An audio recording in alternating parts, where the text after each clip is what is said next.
So Georgetown-Scott County Planning Commission agenda, January 13, 2022, again at 6 o'clock. Under Commission Business, approval of the December invoices. Before I start, for the record, Mary Singer, Charlie Mifflin, James Stone, and Dan Smith will not be present tonight. We do still have a quorum of the remaining 5 members of the commission, so we'll move forward with a meeting. And with that being said, we need an approval of the December invoices. Motion. Got a motion by, was that Mr. Vest or Dewan? Dewan. Mr. Garrett, motion by Mr. Garrett. Second. Second by Mr. Smith. All in favor say aye. Aye. Okay, opposed? Motion carries. Under B, approval of the December 9th minutes. So if you've had a chance to take a look at those minutes, I need a motion to approve those minutes from last month. So moved. Motion by Mr. Garrett. Second. Second by Mr. Vest. All in favor say aye. Aye. Opposed? Motion carries. Under C, approval of the January agenda. There are some changes in there. It looks like I could have been under postponement, but we'll do it anyways. The online transport is being postponed this month, and we'll go over it when we get to the postponements. Other than that, I think that's the only other changes, correct? Okay, so no other changes. So I need a approval of the January agenda. Motion. Motion by Mr. Vest. Second. Second by Mr. Smith. All in favor say aye. Aye. Motion carries. Items for postponement or withdrawal. So there's a lot of them. So if you're here for the ones, we'll go through each of them individually. Postponed today will be ZMA 2021-37, the 1058 Paris Pike rezoning. That's being postponed, so if you're here for that one, we won't be hearing it tonight. More than likely should hear that next month.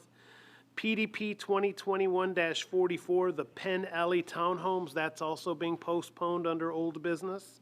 So again, if you're here for that, we won't be hearing that one. PDP 2021-45, the Regal Springs application, that's being postponed as well. So if you're here for that, we won't be hearing that either. The PDP 2021-52 Enterprise Way,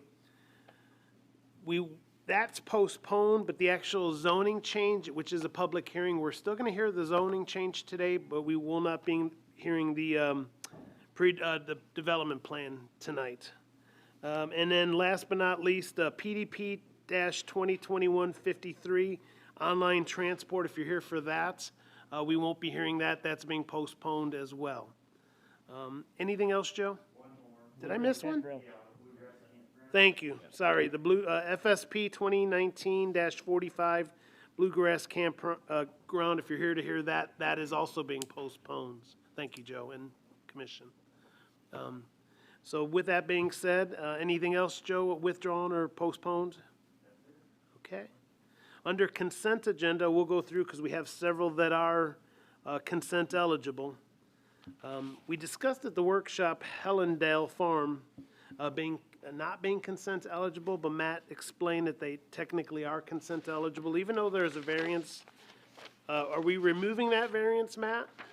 You can, because the adjoining tract, so that there's an entrance concession on 5 acres, or the tract is larger than 10, it wouldn't apply in this case. Okay, so let's go through, I'll go through, there's several for a consent agenda tonight. The first one being eligible is FSP-2021-48, Hellendale Farm, final subdivision plat to subdivide a farm into 6 tracts located north of Cedar Road, Kentucky 368, east of Scott Franklin County line. Is there anybody here who wants to hear that in favor or against? If not, did you want to hear it? I've got property on that. Okay, well then we'll hear it. Okay, thank you. Next on the agenda for consent is FSP 2021-49 to Brown General Contractors, final subdivision plat to subdivide 1 15.59 acre parent tract into 2 lots located at 255 New Coleman Lane. Anybody here? Okay, so you'd like to hear it as well? Okay. And then last one under consent, PDP-2021-50 United Talent Parking preliminary development plan to construct a 59-space parking lot expansion at an existing business located on Carley Court, Georgetown Industrial Park. Is there anybody here who wants to hear that or is against that? Okay, so we can vote on that one as far as consent. No one wants to hear that one. So I need a motion to, Mr. Chairman, I would move that we approve PDP 2021-50, United Talent Parking, by consent. I got a motion by Steve Smith. Second. And second, was that David? Second by Mr. Vest. All in favor, say aye. Aye. Okay, anybody opposed? Motion carries. If you're here for United Talent, you can come up with Charlie and sign it. And then let's see if there's any other consent eligible. That's it, right, Joe? All right, so moving right into business, we'll start with FSP-2021-48, Hellendale Farm, final subdivision plat to subdivide a farm into 6 tracts located north of Cedar Road, Kentucky 368, east of Scott, Franklin County line. That might make for a long meeting. Thank you. As you mentioned, this application is to subdivide a farm into 6 tracts. The location of the property is north of Cedar Road. As the description there says, it is east of the Scott County Franklin line. The current zoning of the subject property and all the surrounding properties is A1, that's our agricultural zoning district. The farm is about 126 acres. The 6 lots that they're proposing are anywhere from 5 acres all the way up to about 67.5 acres. Access to all those lots would come from Cedar Road. And we discussed briefly, I did have a mention of a variance to their separation distance listed there in the staff report. After a closer reading, I don't actually think that that's needed. You can approve it with it. I think the section that comes under in the subdivision development regulations is specifically discussing, agricultural lots of less than 10 acres in size. So here's a clip from our zoning map. You can see Cedar Road, Kentucky 368 there, stretching up from Owenston Road up toward the west toward the Franklin County line. That orange star is roughly the site of the project we're discussing. This is a copy of the subdivision plat that the applicant submitted for approval. Cedar Road is sort of on the bottom left-turn side of the lots that they're drawn there. And you can see there's 2 or 3 smaller lots, less than 10 acres in size, that are sort of on the southern part of that property, with 3 larger tracts, sort of on the northern side of the property. As I go to the staff report and we look at the access, tracts 2, 5, and 6 will each have their own entrances as the plat's drawn, and then tracts 3, 4, and 7 will share a proposed access. They'll have to create an access easement and spell out how the maintenance of that will be handled long term. But overall, I find that the application meets our requirements and the subregs and the zoning ordinance. I do recommend approval of the application with the 6 conditions that are listed in the staff report. Thank you, Matt. Questions for Matt? I have a question. Yeah, we'll bring you up after the commission. Yes, ma'am, or ladies. Okay, thanks, Matt. We need to swear. Oh, yes, so if you're going to speak tonight and you've already signed in, please stand and we're going to swear you all in. And then we'll bring each of you up either individually or it will get you, well, he'll take your name in a second. But so if you're going to speak, stand up and we'll swear you in. Go ahead, Charlie. Do you all swear or affirm the statement you're to make tonight to be the truth to the best of your information and belief? Thank you all. Okay. If you'd like, ma'am, come up to the podium and state your name and address for the record, and Charlie will add it to the list. She didn't sign in, Charlie. I did sign it, but I had to do it. And your name, please? Now I got a question. Janice Hiller. You, a little louder. Janice Hiller. Oh, yes, ma'am, thank you. And your address? Your address? On 1905 Cedar Road. Thank you. Do you mean her current address or her address we're talking Current about? address. Her current address is 329 East Washington Street. Property on, down there. Go ahead, ma'am. Go ahead. and ask your question. You all said that there was only, interest to the Plat, to the tract that you're selling off. Where are those interests? Matthew, do you wanna? Did they come into the main road, on Cedar Road, or did they, how did they get to the law? Sorry, if I may. This is the project submitted, so this is the elevation down here. They've got a proposed entrance up here on the north side of their property. They've got another proposed entrance here with the further south. This is the existing entrance here on the property, and then we've got some additional proposed entrances that they built down here. Where's my house? 1905, her property. Right on the line, right on the line. I mean, the county line is just over here a little bit to the west. It's right on that line, so. What I'm looking at is, you have to, the only interest to the road, right beside my property and Hunter's property. Those are the only two interests there, so I was just wondering how you did back there. They'll work with the state to get new entrances approved. That's a state-controlled road, so they'll work with the state on Something the, behind it. that's, you could ask the commission and they can ask the applicant. That can- they can explain that. So what's the question, ma'am, and then we'll definitely bring the applicant up here to answer your question. That's all I'm wanting. So you wanna know where the entrances are gonna come or proposed? Okay, we'll She bring wa- the applicant up. She wants to make sure that when they make the entrances to the other acres that they're doing, selling, whatever, that it's not coming on her property, the entrances. Well, they wouldn't, well, legally, they couldn't come onto your property. Well, see, it's got a big round circle around my property and on down. I was wondering what that big round circle was, and somebody told me they could come off that circle 1,000 feet. I think I can clarify. That's, I think you're talking about the map you got in the mail. That's the notification map.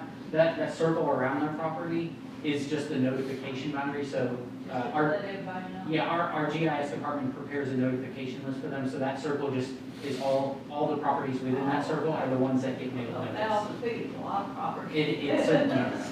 It is, okay, that's what I wanted. All right. We'll have the applicant answer your question. All right, Thank you both. Mhm. Would the applicant come up and speak? Oh. Joel, you sleeping back there? State your name for the record. You want to answer her question, is where you coming, roads coming, access easy points, I should say. I think that we just got the permits today from District 7, and I think we have 4 new ones. A shared one, and all the locations are probably not exactly right on that plan, but they all satisfy District 7 guy. You've got a shared entrance on the south 3 smaller lots.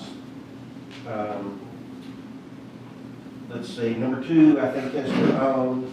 Then there's a shared with 3, 4, what is that, 7? Yeah. And there's a new entrance for the 2 northwesternmost. But I suppose that the nearest one, if they follow their rules at District 7, I suppose that the one for lot, where it is, 6. northernmost lot, 6. is probably 100 yards, probably about 300 feet south of this lady. Right. Yes, there is an entrance way to Oh, the ma'am, left. you'll have to come up and speak in the microphone because we have to get Okay. your name and Okay. address as well. Sorry about that. No, you're fine. So state your name and address. Penny Hillard. My address is 200 Elizabeth Street, apartment 204. Okay, thank you. You're welcome. There is a left entrance beside my mom's property. it goes up a hill. That's the only entrance to get to those properties and behind those lots. It's gonna be something. No, they're gonna build a new one. They're gonna build another They'll be in entrance. the, they've approved location for a new one.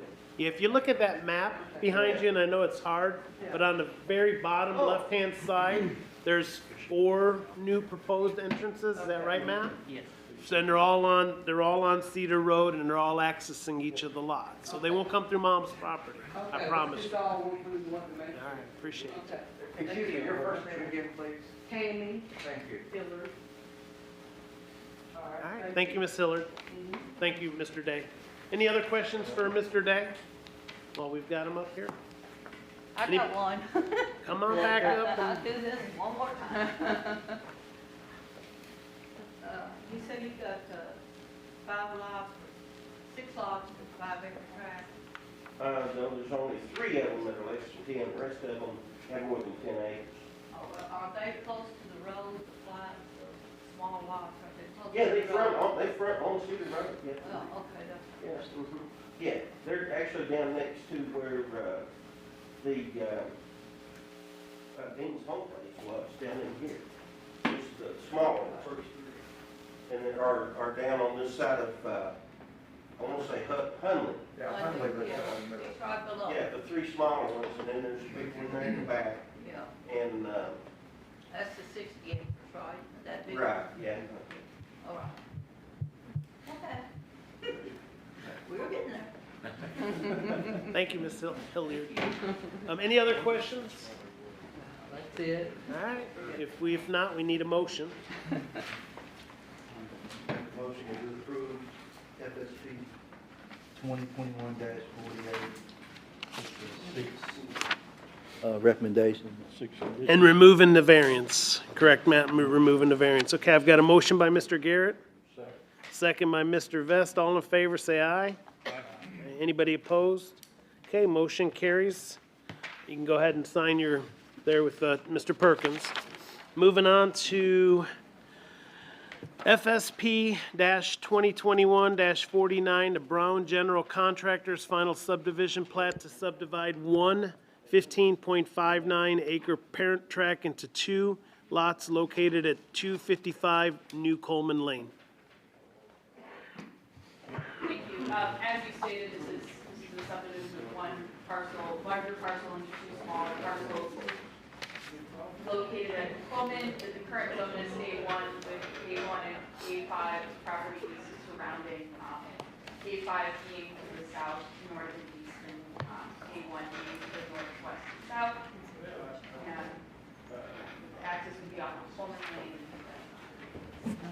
Here's an aerial zoning map of the properties. The lighter green is the A1 properties. The darker, brighter green is the A5s. And you can see that this is kind of connecting Lexington Road, US 25, and K-Watt, and Kentucky 1917, which is Ironworks Road.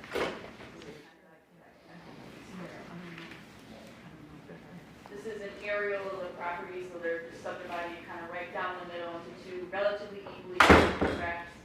Tract identified as 2B1 will be 7.794 acres, and tract 2B2 will be 7.8 acres. So they're just about the same size. All the setbacks and everything are appropriately referenced.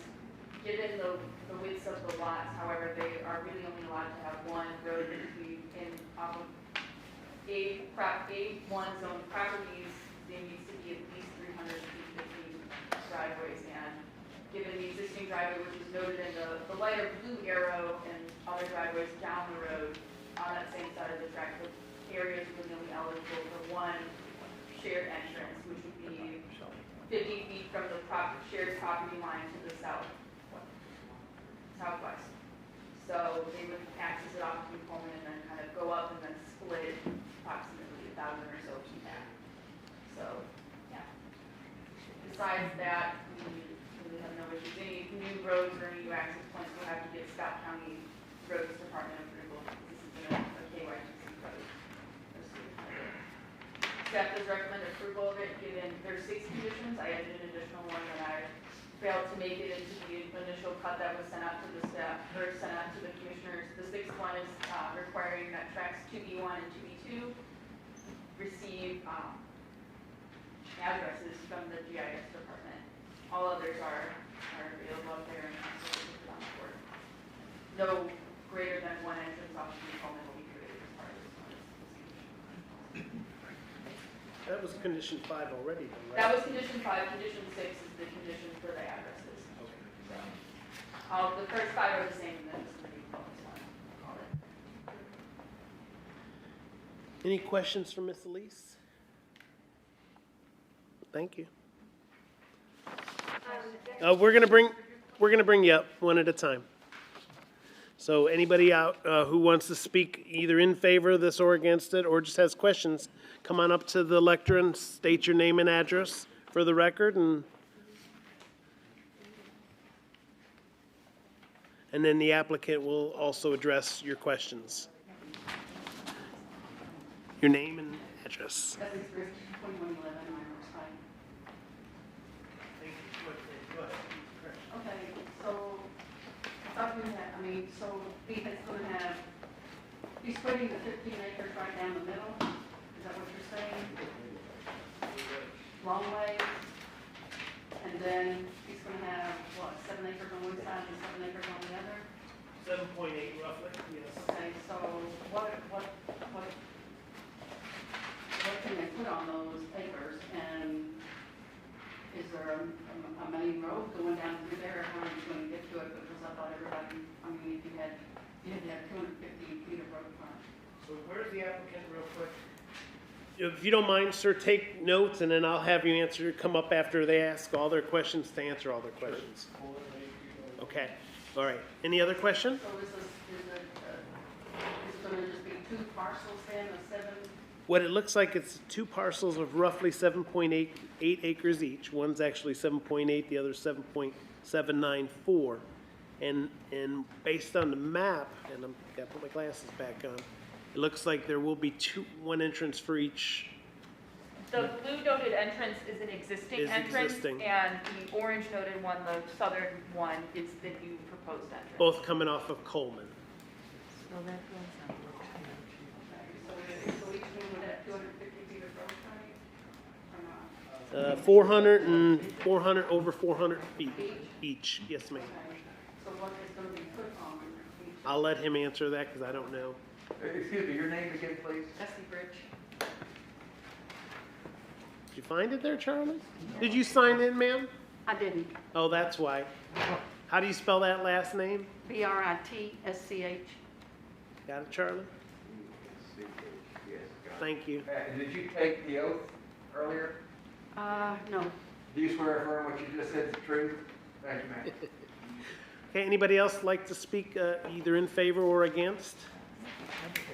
Thought there were a bunch of people? Just, okay. Well, if you want to come up and speak, sir, and I think we've already almost answered all her questions, except for she may have the one that you, state your name and address for the record. My name is Brian Brown, President and CEO of Brown Hill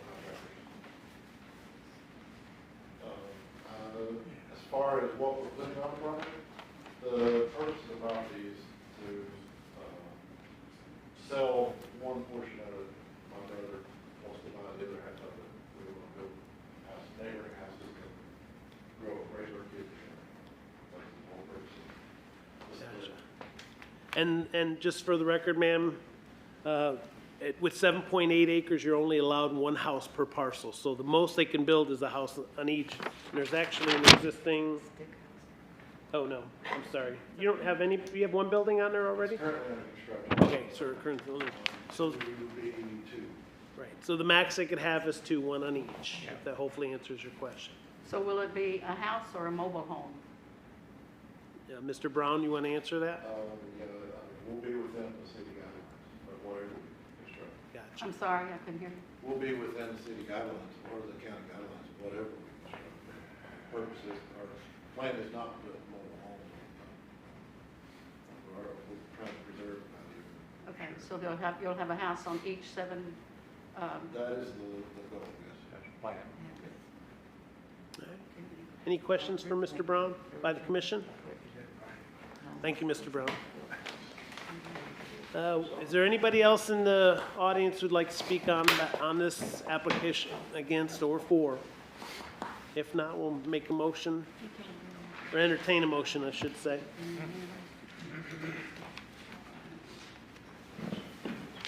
Chairman, I would move approval of FSP 21-49, Brown General Contractors, with the, As I say, we need to kind of keep it down a little bit. I got a motion by Mr. Smith with the 5 conditions of with the approval. 5 conditions, 6. She added the 1. We did, all right, Yeah. I'm sorry. It was 6 have the conditions of approval. address of each of the Right. parcels. So I've got a motion by Mr. Smith. Second. Was that Mr. Garrett? Yes. All right. Second by Mr. Garrett. All in favor, say aye. Aye. Anybody opposed? Motion carries. Mr. Braun, you can come up to Mr. Perkins and sign. Okay, moving right along. Enterprise Way, whoops, good catch.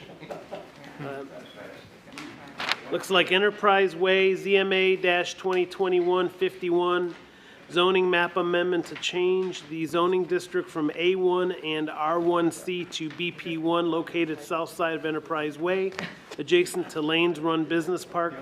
This is a public hearing, so we'll open it up as a public hearing.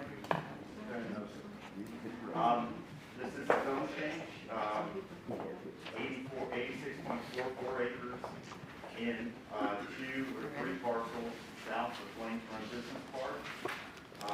Property is zoned currently a combination of A1 and R1C. It includes a 5-acre lot subdivision that was subdivided in the late 70s, and then 3 parcels, those triangular parcels just south of the business park that have been subdivided since the late 70s. This is city-owned property. All the parcels are currently city-owned, and it is part of a planned phase 3 of the business park. So the business park is recently expanded and completed the road and infrastructure network for phase 2. Phase 3 is to the south, basically between phase 2 and the Toyota plant. And then the small triangular parcels that I mentioned are actually part of phase 2. This land is proposed to be accessed internally from the business park. How the lots will eventually be arranged kind of depends on the clients that purchase the land in the park. So it's subdivided after the end user kind of purchases and their needs are determined. I guess to get right to it, anytime we get a zone change request, we look at KRS 100 standards for zoning map amendments. First thing we look at is it in compliance with the comprehensive plan, future land use map, and goals and objectives?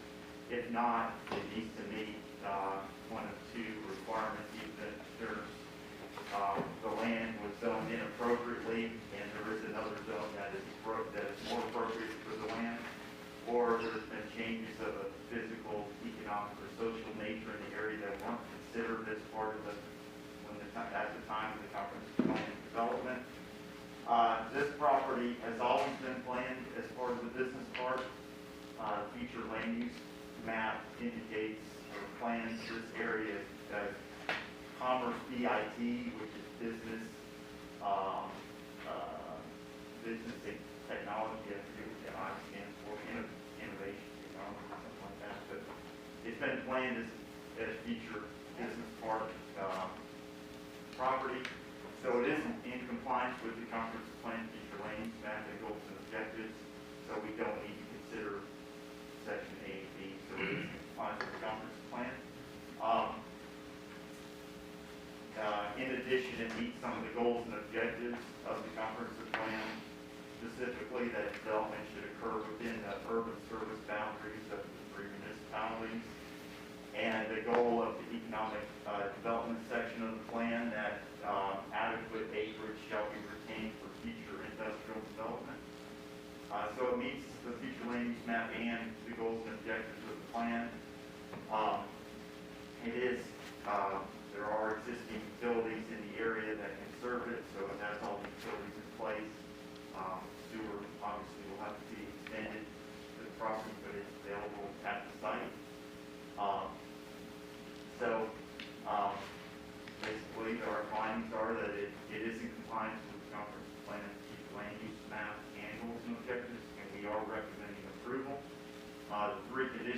approval that we've added are that, I don't want to go back to that earlier map, but there are 2 sections that haven't been annexed yet, so they will have to annex those areas prior to developing this area. So, one, they meet all the goals, they meet the zoning and subdivision regulations during development. 2, those areas that are annexed, currently annexed, need to be annexed prior to development. And 3, that the access to this property shall be from internal roads or from existing city streets that are brought up to city standards. So just a kind of the general condition that indicates that the access will be determined at a later date, but it will be internally, won't be from the state arterials that border the site. So that's all I have. If you have any questions, I think Jack Connor's here to speak, but Any questions for Joe Kane? All right, good to go there, Joe. Mr. Connor, you want to speak at all? I don't need to, I'd be more happy to, but this plan was done in 2003, it was finalized, so we're just following through. I guess I do have one question. Is it one corporation that may take up this whole property, or will it be subdivided into? Absolutely not, because I already have a client that's looking Okay. at one specific piece, which is 12. That was the discussion we had Monday. We weren't sure if there was one company coming, taking it all, or was it going to be several? Absolutely not. Thank you. Any other questions for Jack? Mr. Connor, I'm sorry. Thank you. Anybody in the room want to speak on behalf or in favor or against this, or just want a couple questions answered? Come on up and state your name and address for the record.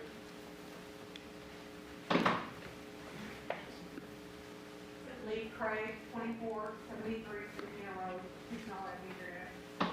It says on there that it will not have access from Santana or Cherry Blossom Way, but from existing to or refurbished city street.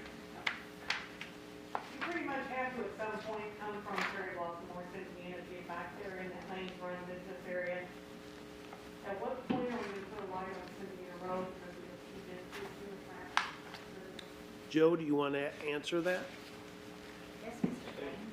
Well, I mean, it is a state-controlled road, so like we always say, I mean, when it warrants a light will be installed.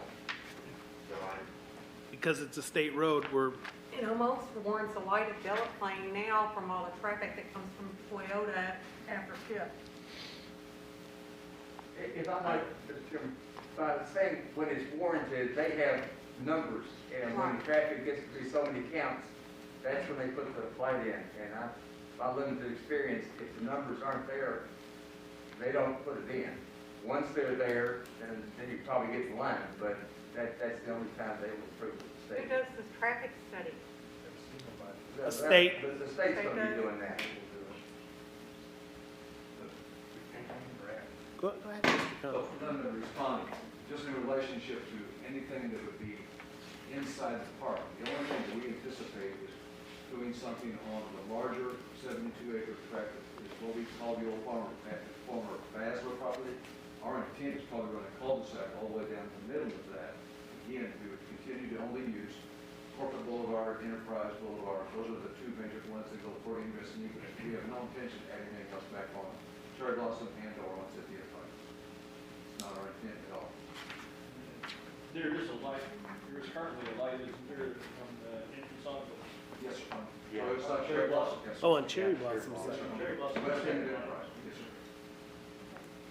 Sure is. but nothing on the Cynthia Road yet. Thank you. Anybody else want to speak or have a question back there? Did you say Delaplane? Yeah, Delaplane. Oh, Delaplane. Anybody else want to speak? It is a public hearing. Any other questions by the commission before I close the public hearing? I will officially close the public hearing. Now what I need for the commission to do is look it over and I entertain a motion.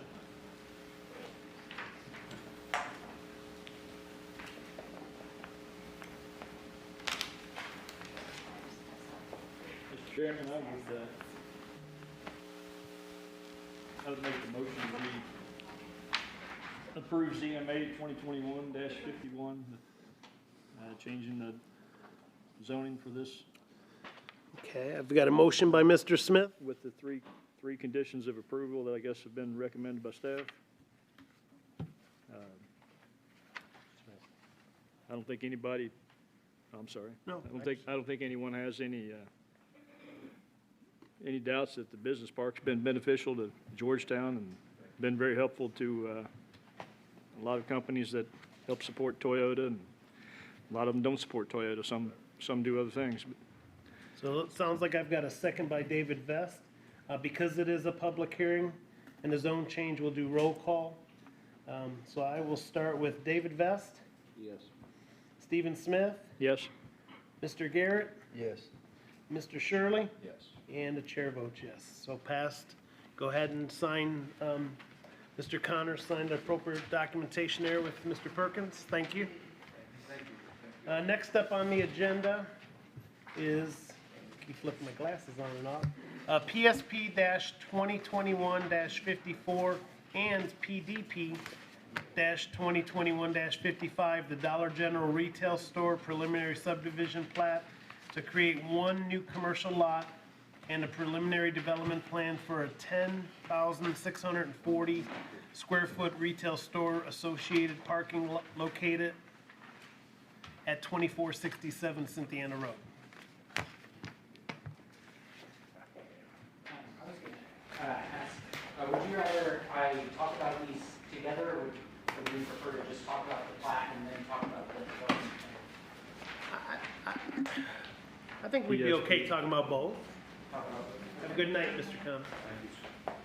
All right, I did break my presentation into the two, but I'll cover both. So the first, the first application is a subdivision plat to create one new commercial lot there at 2467 Cynthiana Road. The project site is zone B1.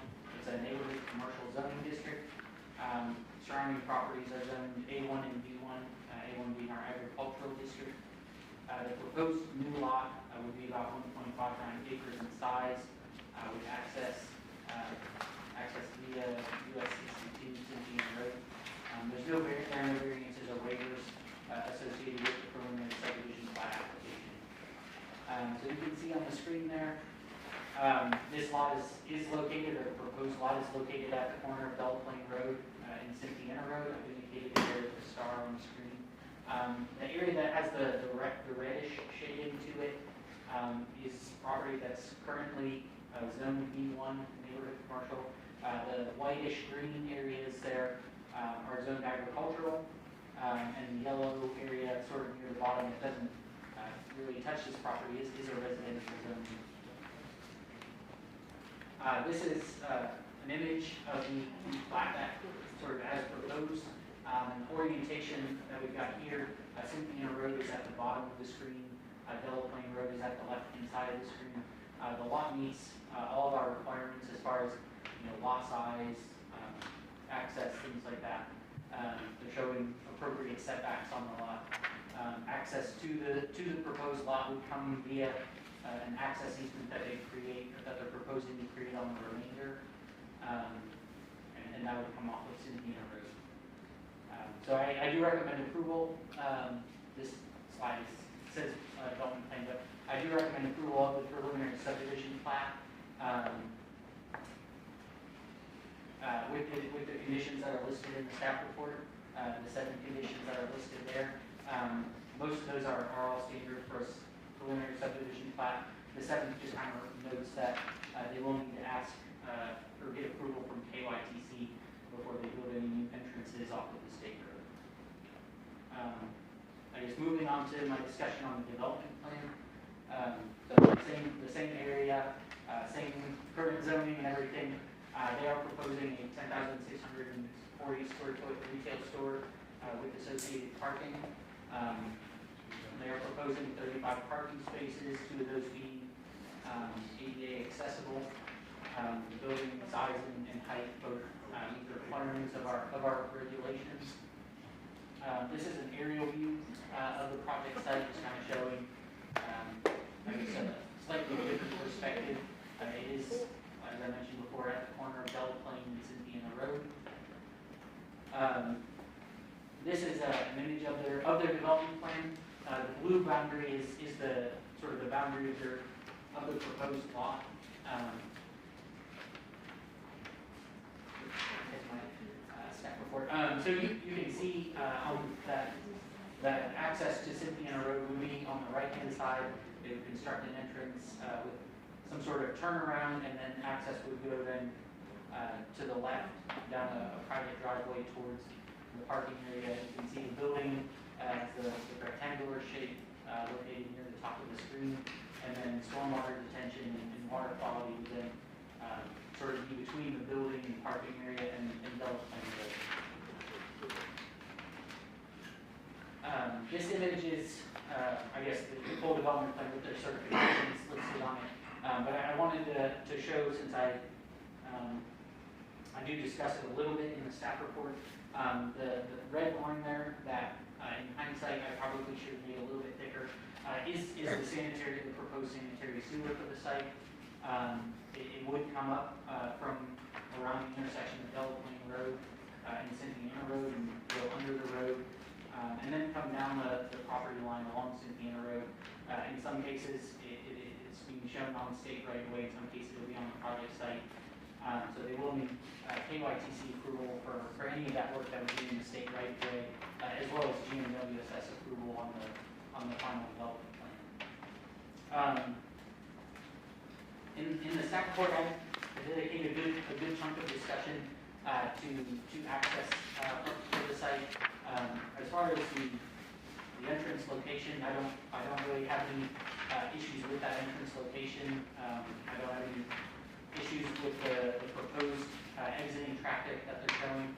I think from our discussions at Monday night's workshop, I think the only point of contention really between staff and the applicant has to do with sorry, I'm kind of getting out of topic or out of order from where I discussed things in the staff in the presentation. But was the access to the site as far as the provision of turn lanes into the site. Ben and I referenced the design manual that KYTC has for highway design, and it says, whenever practical, left turning traffic should be removed from the through lanes for safety, operational, or other considerations. Therefore, provisions for left turns, such as left turn lanes, have a widespread application.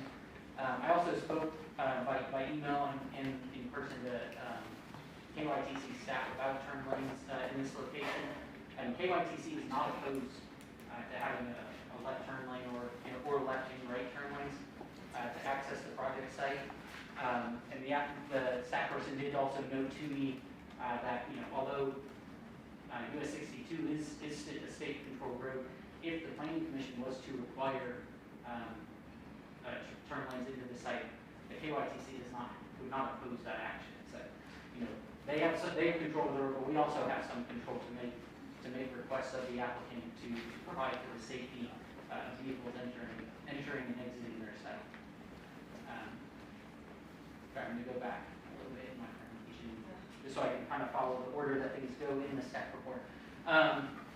Looking at the site plan again, it's also noted in the staff report that the plan does show a decent amount of grading that would have to occur on state right of way. So they would need, should the preliminary plan get approved, we just also note that they would need approval from that, from the state as well. The applicant, the project site is located also in the Lanes Run watershed. Obviously, with it also being a project inside city limits, they have to follow the stormwater manual. They'll also have to update the Lanes Run watershed model. I think Ben and the applicants consultants have already been in contact about that. We don't currently have design standards for commercial districts in Georgetown. So I do also want to point out that the project site is in an area that it's sort of sandwiched in an area that has some design context. However, the Oxford community, I've noted, is about 600 feet away The business park, which has design standards, is about 1,000 feet away, and then I only drew a line to one of them, but there are also other neighborhoods in the area, some newly constructed that have, they have their own private restrictions as far as the design. So, I do think it is important that even though we don't have design standards established by ordinance, that the applicants sort of take note that, they're moving into an area and it is to some extent their responsibility to sort of fit the character of the area. When I looked at some of the other Dollar Generals in the area, this is the Dollar General on South Broadway. The developer in that case had discussions with the neighbors and sort of volunteered to go above and beyond the minimum standards as far as getting that store to fit in with the neighborhood that's behind it. This is the newly constructed Dollar General at the Fayette County-Scott County line. There's not really a lot of residential development or historic districts in the area, and I think as a result, the design quality on that building is a bit lacking. It is also pretty prominently, seen in the community just because it sits next to a major highway. It is a little bit elevated. They were required to do any landscaping. They're not very mature yet, so the building design is very visible as you go down that corridor.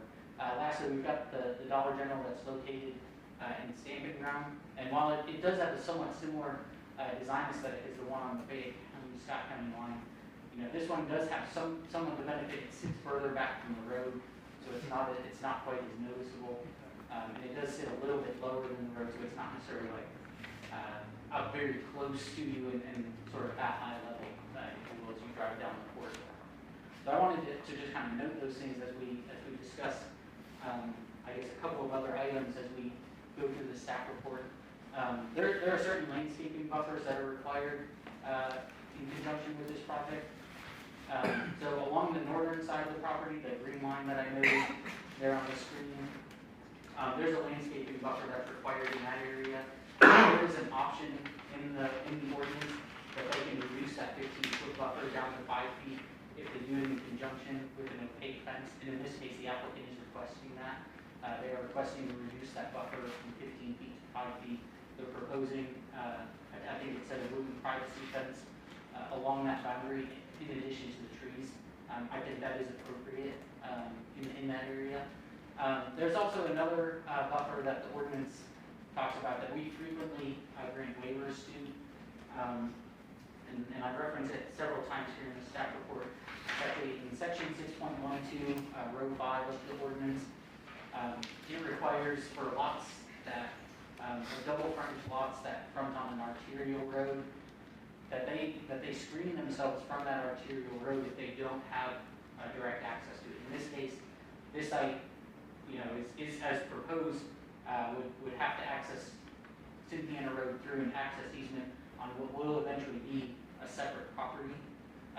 The applicant could, sort of change the layout and own that entrance, and in that case, this wouldn't apply. But I propose that we grant them a waiver to this, just because it doesn't seem to make that much sense for commercially zoned properties to have a double row with 6-foot tall edges with trees screening them from the arterial road, which they're presumably trying to draw clients from.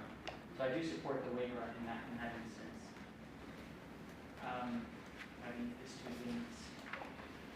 There's also, under section 6.13 of the landscaping ordinance, they're required to screen their vehicular use area from both the right-of-ways, so Cynthiana Road in this case, and Delaplane Road, and from adjoining property. So I've kind of noted in roughly the areas that would be applicable in this instance in green there on the screen once again. For the most part, the development plan does comply with this. There are some areas, however, where it does not. The trees that are required in that buffer area are supposed to be 40 feet apart. There's no language in there that allows them to sort of be, I guess, clustered together, as there are in other parts of the ordinance. That those trees, in order to comply with the landscaping ordinance, would have to be spaced at a minimum 40 feet apart. The way the language in the ordinance describes vehicular use area, It applies to both parking areas and driveways, so the entirety of that driveway would also technically need to be screened, whereas, now it's shown coming most of the way down the driveway, which, in a practical sense, maybe makes some sense, but does not technically fit the letter of the ordinance. One of the last areas I'll talk about is the interior VUA landscaping. So, we typically see these as landscaping islands or peninsulas, areas that sort of jut into parking lots and provide a little bit of green space, and also are areas where trees are typically planted so that cars that are parked there get a little bit of shade. It can help to reduce some of the heat island effects that we see inside urban areas. As far as this plan, we typically, not typically, the ordinance requires 10% interior VUA landscaping area based on, that 10% being 10% of the VUA area total. And then of that landscape area, the applicant is required to provide one tree for every 250 square feet of landscape area. So those are both areas where the plan is currently drawn is deficient. The applicant may be able to amend that and correct that issue with, at the final development plan stage if the variance is not granted. As far as the canopy requirements, the applicant's plan does meet our minimum canopy requirements. I have no problem there. So I'm going to go through, my last section here. It's really the findings that I listed in the staff report. I've already talked some about the turn lanes. Staff still strongly recommends that at a minimum, a left turn lane on Cynthia Road be constructed so that vehicles entering the site would not stop traffic on the 55-mile-an-hour road that is Cynthia Road.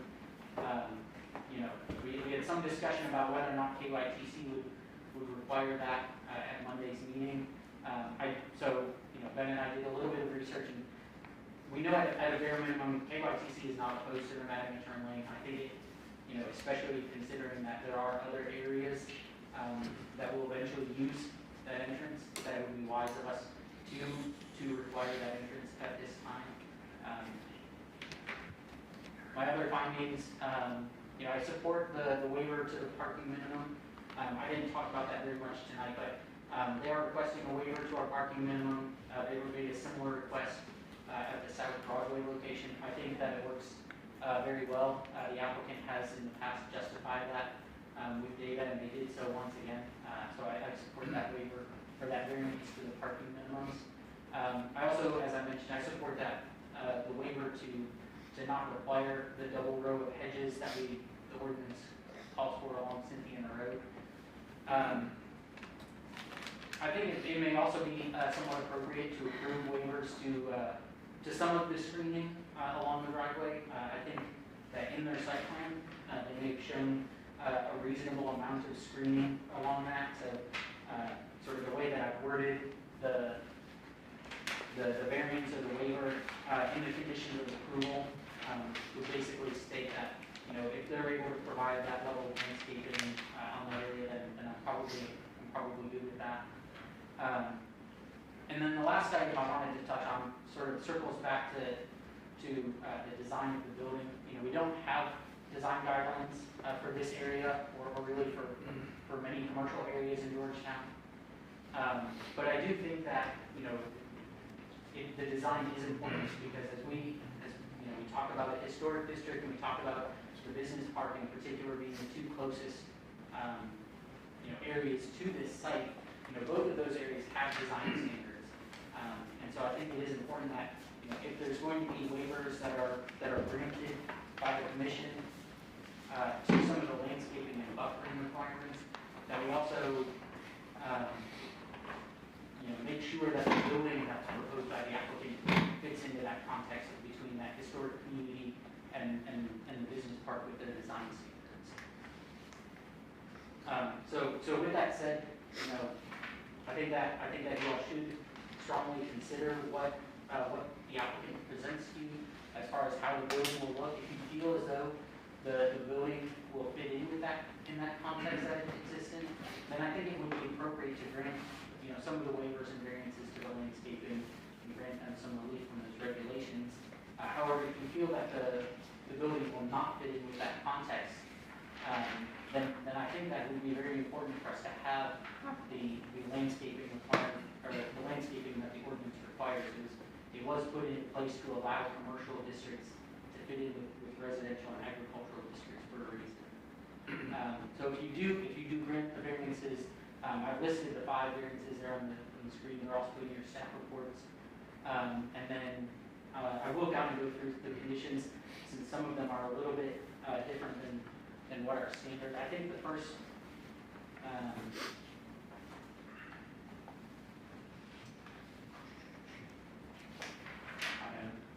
most of them are actually pretty standard, now that I can glance through them. So I'll kind of focus on 11 and 12. So we talked about changing condition 11 a little bit at workshop, so I included it here in the PowerPoint, but unfortunately, Charlie, I don't think I changed it in the version you have, but really it's on number 11, we just added that, those first 3 words, subject to, or first 4 words, subject to KYTC approval. You know, that we would require a left and right turn lane into the project site from Cynthiana Road.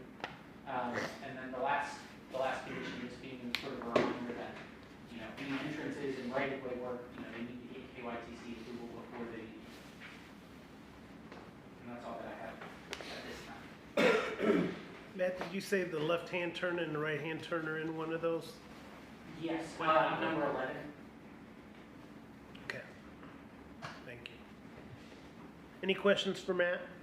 Oh, Matt, the one question I did have Yes. before we bring the applicant up is, so we talked about the waivers. There's 5 of them.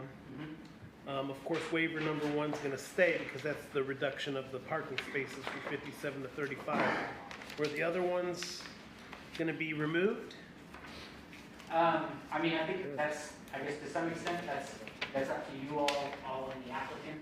I knew you and the applicant were supposed to talk over the last couple of days to see which ones they were going to. So I guess just as a clarification, when I write most of these waivers, those are areas where, as I go through the plan, you know, I note the areas where it's deficient. Not all of those were necessarily, I guess, requests from the applicant. Okay. So when I write those up, it's really just sort of a reminder in a way to you all that, you know, should you approve the plan as it is, it will likely need those waivers. Now, you all could not grant those waivers. The applicant could request that and you not grant them. If you approve the application without the waivers, then when they come in with their final development plan, I'm going to hold them to the letter of the ordinance, I guess, accepting whatever waivers and variances you all. And I apologize, I left Monday a little early, so maybe missed some of the discussion you all had about the waivers. And most of them are VUA perimeter landscaping waivers. If they were okay with them, then we'll leave them there based on your recommendations. If they're not, then of course we'll discuss that further here tonight. Yeah. All right. Any other questions for Matt? All right, thanks, Matt. Thank you. Looks like we'll bring the applicant up.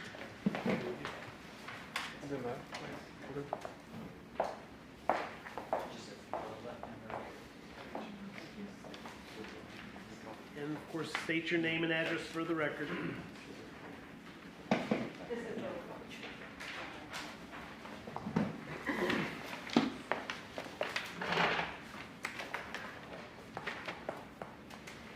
Good evening, everybody. I'm Will Stevens. I'm with Managed Engineering. I'm the engineer for the applicant. My address is 2038 Danville Road, Harrodsburg, Kentucky, 40330. And I'm happy to discuss things, or if you all have a question, we've got several things going on, so if you need to stop me and ask, that's fine as well. I think before we get into, Matt did a great job of explaining the detail of the project, so I'm going to repeat what he's outlined. I just want to say that while we might have a couple points of contention, my applicant wants to be a good corporate citizen, and we believe that the store will be an amenity for the community. We think there's a need. We think that people will benefit from having it. I just don't want to lose sight of that in the course of the discussion. But I guess the first half of it I'll talk about is the turn lanes. That is a has spoken with the highway department. I have as well. I'm not sure if I can put it up on the screen. I think I've got it in there, but I've got an email conversing with the state. We've actually submitted our application already for the encroachment permit, so I've been in contact with them. Actually, as of today, received positive feedback. They wanted to add a couple of head walls, add a stop sign, very minor changes. So we expect approval of our application from the state as is presented to you all tonight without variance. I asked Daniel Casella, he's in the permits department, I think he's the head of it, his opinion whether turn lanes are warranted at the site. And I have an email to that effect that he states that they are not warranted, they are not required. I think, and I understand the concern, I'm not dismissive of the concern for turn lanes, but what we engineers generally do are abide by standards. He brought up that, turn lanes are desirable when practical. And I think that's something that needs to be seriously considered is this practical?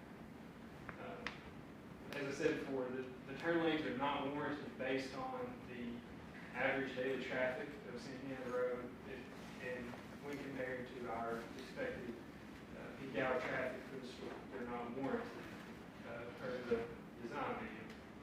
The next thing to consider is a turn lane practical? We're within 650 feet of the Del Plain Road intersection.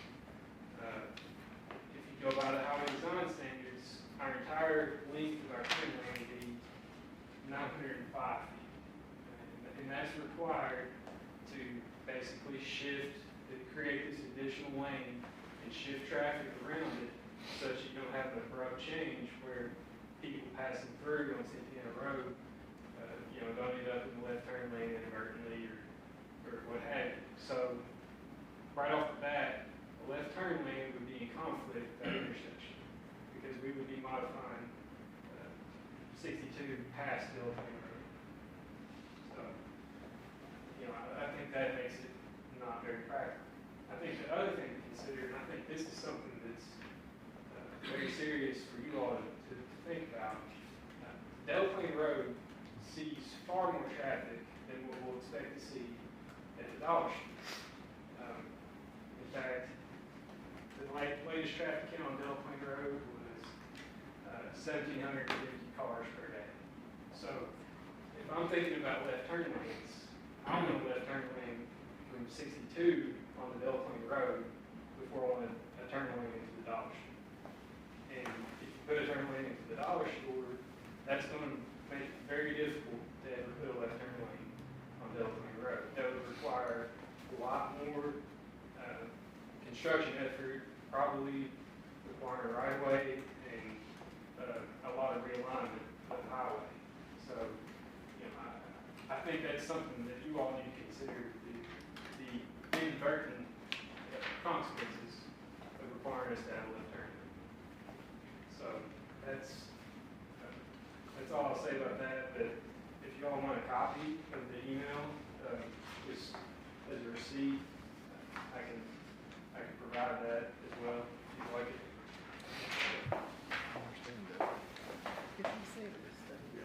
I just got a question. Who did your study on the traffic? 62 is So, 9,000 a day. there's, all of our data is based off of the Yeah, that's right. traffic counts that the highway There's a lot department of does, traffic counts. like for 62. I think it was done maybe 2 or 3 years ago, it was the latest traffic count. Our expected demand is just based off of typical stores, typical Dollar stores. And, having done well over 200 Dollar stores, it's very uncommon to have a Dollar General by itself warrant a left turn lane off the highway. The only cases where I've done them are on divided highways where the main line traffic count on the highway is much greater than it is here. We ran the numbers this morning, once again, based on the numbers we have from Dollar General for their average hourly traffic. We're not even close to warranting the left turn.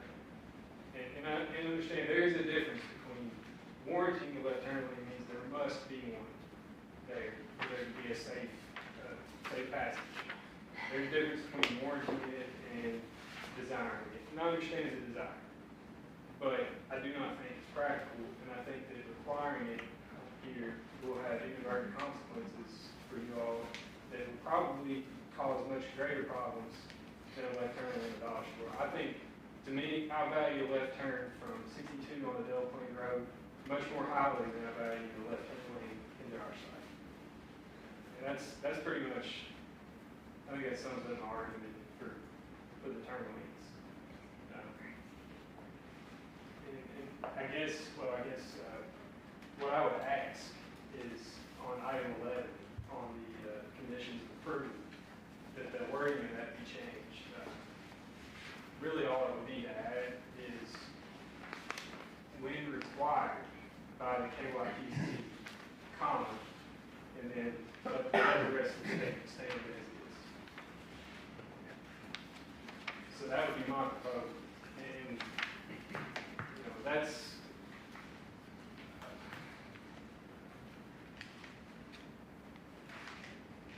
there's really no room for us to budge on that. That's what we would need in order for this project to move forward. And I understand it's a request, I'm not making a demand, that would be our request, is that we change the wording of item 11 to when required by the KYPC. And requiring would be if it were warranted.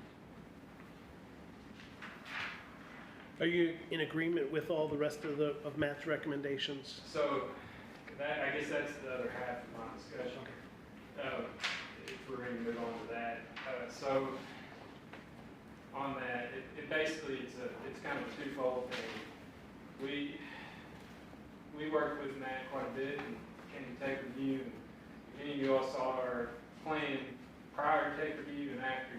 I think you will see that we made an earnest effort to try to comply with all the landscape regulations. I didn't anticipate there being 4 variance requests for landscape related items. I honestly hate to see it. I don't want to look like we're trying to flout y'all's regulations.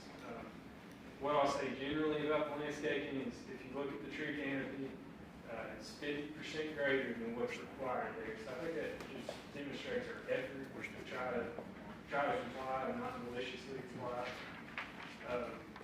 And I'm fine with going forward with the variances because I think while I can further tweak my design and probably remove all of those variances, I think that the design we have is ideal. I think it's the most practical. I think to make those changes that would be required to make it work just wouldn't add anything to the site. It wouldn't make it. It wouldn't beautify it. It would just make it more complicated. So I'm good with keeping them there. I think that something we're willing to add that's not on the plan right now is some screening along the Del Plain Road side of the building, pretty near the building, probably within 5 to 10 feet of the building. We would add trees 40 foot on the center and add some sort of a hedge there just to further screen the building. And you can bring that with the final development plan. Yeah, we'd be happy to add that. Okay. Regarding the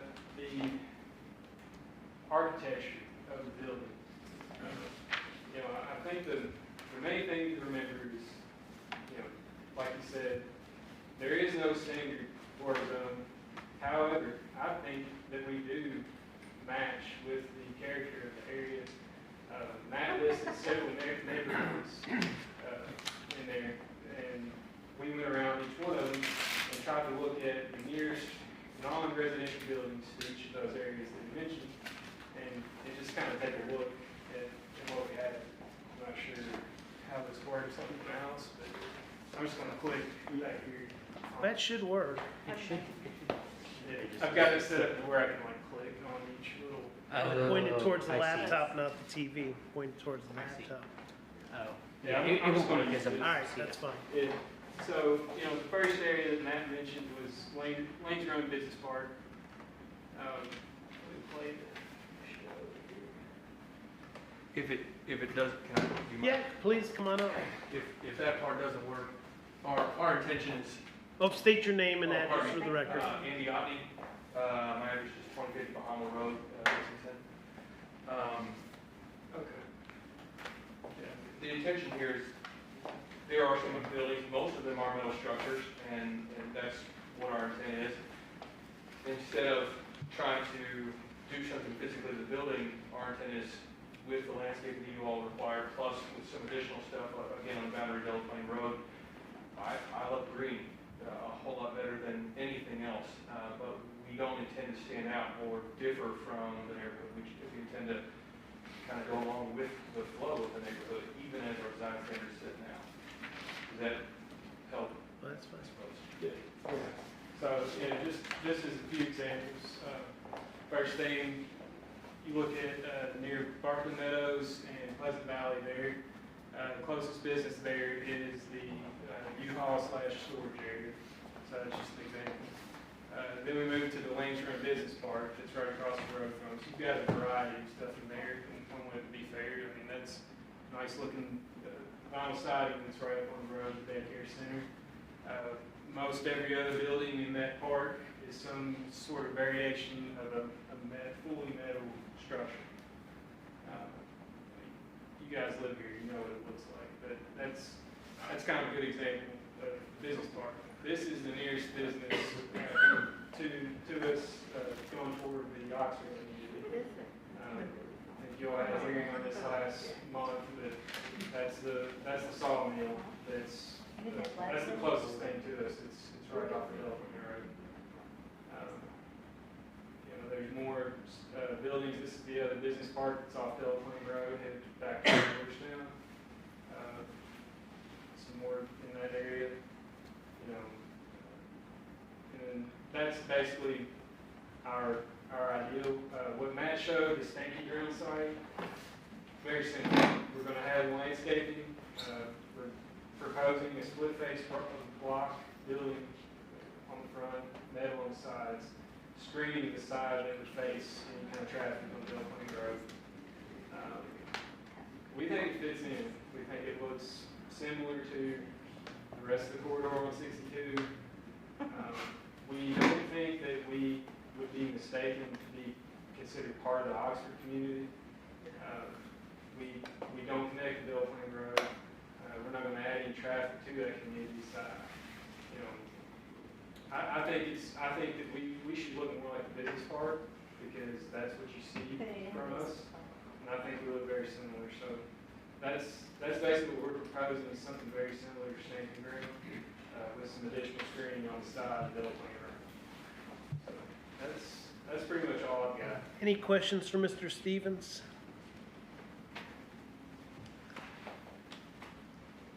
Okay. I can understand the dilemma on the left turn lane, but would a right turn deceleration lane be? It wouldn't be near as expensive to construct as the left turn lane, would it be? The left turn lane, I can understand what you're saying, is probably too close to Delaplane, but A right turn decel would be less expensive and would have just from a traffic standpoint less conflict with the intersections and so on. I think that it's also not needed. I think that it would be logistically difficult for us to build. We would be encroaching on the next property owner's frontage and potentially constraining what he could do with his property. I believe it's owned by a church next to us. So I think there could also be inadvertent consequences to putting a decel lane towards. Like I say, that's we try to be extremely flexible. We try to change our plan quite a bit. We took away an entrance on the Delaplane Road, but I think that these turn lanes are something that we have to, hold strong on. But we do not agree with that request or provision, and if it's left in, wording needs to be changed to say if required by the KOTC, and that would be the only way to do it. I drove down there and all the, I'll call them major entrances, Business Park, Delaplane, They all have a deceleration lane, and then where needed, there is that left turn lane. I think the Country Boy is one of them. And I actually know somebody who was killed on that road because had the farmer been able to get into a left turn lane, instead of turning, the young man went on a motorcycle around a farmer, and the farmer turned in front of him and killed him. Right. And that was a few years back, so, and doing 70 miles an hour. Yeah. You know, people don't go much slower than 70. I know it's only 55 out there, but they fly.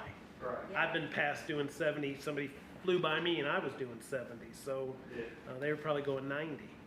That's a crazy busy road, and to not have a left turn in from Cynthiana or a deceleration going towards Cynthiana turn, make that right-hand turn, it becomes a very dangerous road.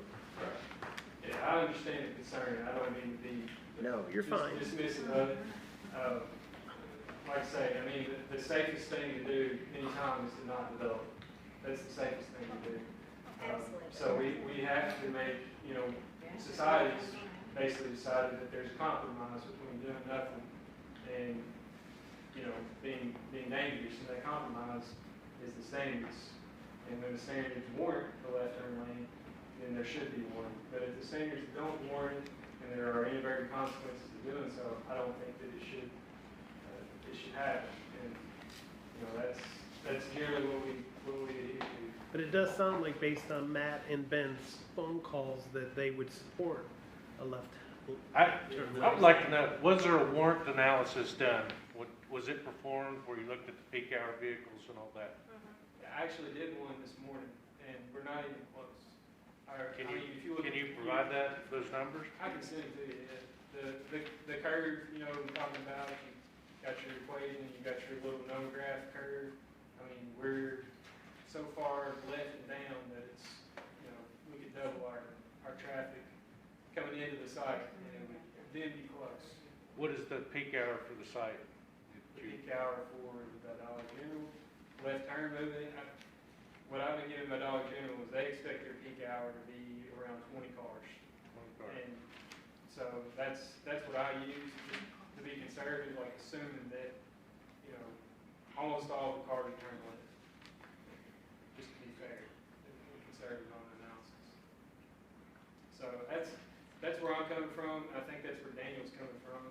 Daniel and I, like I say, we've done in District 7, we've probably done 40 to 50, and I can't think of one in District 7 that we've actually built a left turn lane on the highway coming into the site. Like I say, the only ones I can remember that we've done it on are on 4-lane divided highways, where one, it's much easier to do a left turn lane, and two, your traffic count on the highways is much greater than the 8,000 that we've got on Cynthiana Road. And like I say, I understand the concern, and there is always danger on highways, but the standard is what we go by. Any other questions, Mr. Stevens? Oh, you have one, Ben? I think it does, it's close to warranty analysis. Do you have that on you, or did you bring it tonight? Okay. So it doesn't do us any good without postponing. Oh, ma'am, you gotta not speak yet, because we need to kind of, thank you. Add anything to the discussion? Well, we haven't seen otherwise. Based on the numbers we've got on 62 and the speed, I think it would be close. And then if you add anything else out there, then it's automatically going to be warranted. The state, once you got an entrance and then you would have to make turn lanes at that time, you're going to destroy everything that you already put in. I do agree that Delta Lane probably would meet the warrant as well. And they could use a left turn lane. And the state just did work out there. They're not going to add that left turn lane or require anybody else to do it. So who does the left turn lane at Delta Lane? You can't have both. We can't have both, can we? We can't have a left. You can. That would be it'd be a divided. One runs into the other. Oh, yeah, but you wouldn't have to worry about. Talking about a suicide lane. Yes. Got to be careful that it's being used for both. You'd have one long center lane. I don't think you want the conflict. I mean, on 55 mile per hour, those are generally on low speed Yeah. streets. But they would break it. I mean, I've seen it in a lot of locations. You'd come up, you'd have a turn lane for double lane, it would break, and then you would have another lane to paint the. And that would work if there were space, but if there's not space for tanker and storage for both turn lanes, Yeah. they would conflict with each other. We don't have enough road frontage from the intersection to where our turn lane would need to end to do both. There's just not enough room for both. That's, The I think 600 it would be a continuous center lane in there, is what it would end up being. So, Yeah, and I think that would be worse because then you're talking about potential head-on conflict. People, Going both directions. people turning into that lane without signaling, and then boom, you head on. Yeah, but you're not gonna line people up 900 feet back to turn into Dollar General. They're not gonna be lined up 900 feet. They're not only lined up, but the highway would begin to be modified. Right, it would be 900 feet back, Yeah. but I mean, again, I can't see anybody coming over 900 feet early No, to start turning into Dollar General. but they would use the taper, whatever taper we give them, you're naturally gonna follow that white line, figure out. If I- We have to have the taper per design. That's, that's what I'm sticking to on both ends. That's my argument is based around the design and the warrant. if that is the case, this may not be the best location for that entrance then, if it's gonna serve more. Well, also what concerns me is it's not one entrance for one store. It's an entrance that has two stubs that have potential for other retail or businesses. So all of a sudden, we open up that turn lane for, right now, just one store. Well, you got the two stubs that, to the other adjoining property that I think happens to be owned by Mr. Smith as well. Straight and then to the right. So there's already connections for more retail or something to be built out there, whether it's a storage unit, whether it's another retail plaza, who knows? I think, and I don't want to say, and Ben or Joe answer this for me, or maybe, well, Charlie can't. Who then becomes responsible for that turning lane if it's done now? Of course, it would be their responsibility. Or then if we hold off and wait for a second or a third business to be open there, can they then be responsible for that turn lane at a future date? Based on this argument though, a turn lane is not feasible there, Right. a left turn. So is that location feasible for commercial? Right.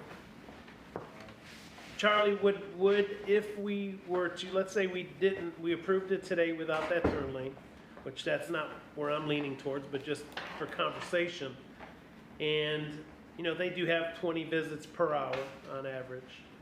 And then eventually a second and a third B1 comes to those adjoining properties with half the stubs already built on this map. Would they then also still be responsible then to pay for those turn lanes? Because I think that's the issue, is they don't want to pay for the turn lanes, whether it's the deceleration lane or the left lane, because it's going to be pricey, I understand.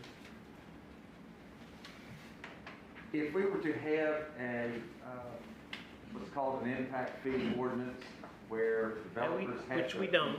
Which we don't, but if we were, where developers have to pay their share of public improvements, such as turn lanes and so on public roads, or even water, any kind of public improvement, it would be an unconstitutional ordinance if it required somebody to pay for something that they aren't causing the need for. Right. In this case, and maybe I'm just not a fan of Dollar General, but I can't imagine them ever requiring any kind of major improvement like that because they don't have that kind of traffic. The problem becomes, by the time they have all three of those lots developed, it may well be. Right. Well, but to require it on the front end, we're requiring one who's, I can't imagine requiring it or justifying it. If we wait till the end, unless we got a bond or something for a share, well, that's a complicated endeavor also. That's why my position is almost always in this situation. DOT's got the warrants and they do their job. And otherwise, and I'm really kind of surprised because in the past, and I've not been involved with it in recent years at all, but in the past where we made such requests, every time they said, it's not warranted under our standards, period. I've never heard them say before, and I'm not saying they didn't say it this time, obviously they did. I've never heard them say, but that's okay with us. And when you all were talking about it Monday, I couldn't imagine that was a response. Well, apparently that is a response.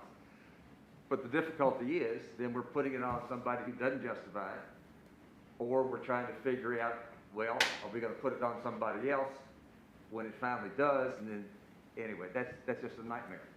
My thinking is, DOT needs to tell us and require it or not require it. That's where the standards are. Okay, thanks, Mr. Perkins. Thank you. Any other questions for Mr. Stevens or for Ben or Joe or Matt? All right, thank you. Thank you. I think we have several people in the audience that like to speak. Come on up one at a time, state your name and address. And Mr. Stevens, assuming most of these questions may pertain to you, please take some notes and then you'll probably have to answer a few for them. Yes, sir. Thank you. Lee Craig, 2473 Indiana Road. I am the next house down from the proposed Dollar General store area. I welcome him to come sit in my driveway to revisit his idea of the traffic on Indiana Road, because I need to slow down just to get into my driveway. I can't tell you how many times I've almost been hit trying to turn right into my driveway off Indiana Road because people do go 70 miles an hour. And as far as left turn lane is concerned, he said, traffic study on yellow plane says 1,750 cars per day. Does that study break it down into north to south and that south north? Because honestly, I don't think there's a left-hand lane needed on Delaplane, but that's not the direction of traffic flow on that road. You're right. Anybody that's going down Cynthia Road knows that when Toyota traffic is let out, Delaplane is backed up wherever it seems like to turn left onto Cynthia Road going towards Cynthia. So they're trying to turn left out of Delaplane to go into Cynthia. Not traffic flow doesn't go the other way around. It's not that heavy. So there is no reason not to put left-hand turn lane at Dollar General store, except that it will extend beyond the Delaplane Road maybe a little bit. The Delaplane Road does not need a left-hand turn lane. There's not that much traffic turning in that direction. As far as the allowing them, I have a question about the variance on the landscaping. He's talking about reducing the amount of landscaping along Delaplane Road. What about the landscaping behind the store? That store is on an elevated property, at least from the on Cynthia Road. It's elevated up above the road. So I don't know what it's like behind on Oxford Village, but I personally, if I own the property back on Oxford Village, I would not want to be looking at a loading dock for a Dollar General store. You know, you got $100 property, and then you're looking across the street at a loading dock, because all they want to put up is a 5-foot fence, but they're elevated. So where's their 5-foot fence going to be? It's going to be back down along the road, it's going to be back closer to the property, so you won't really see the store. You know, then we have the same issues we had with the other property, zoning request, lighting.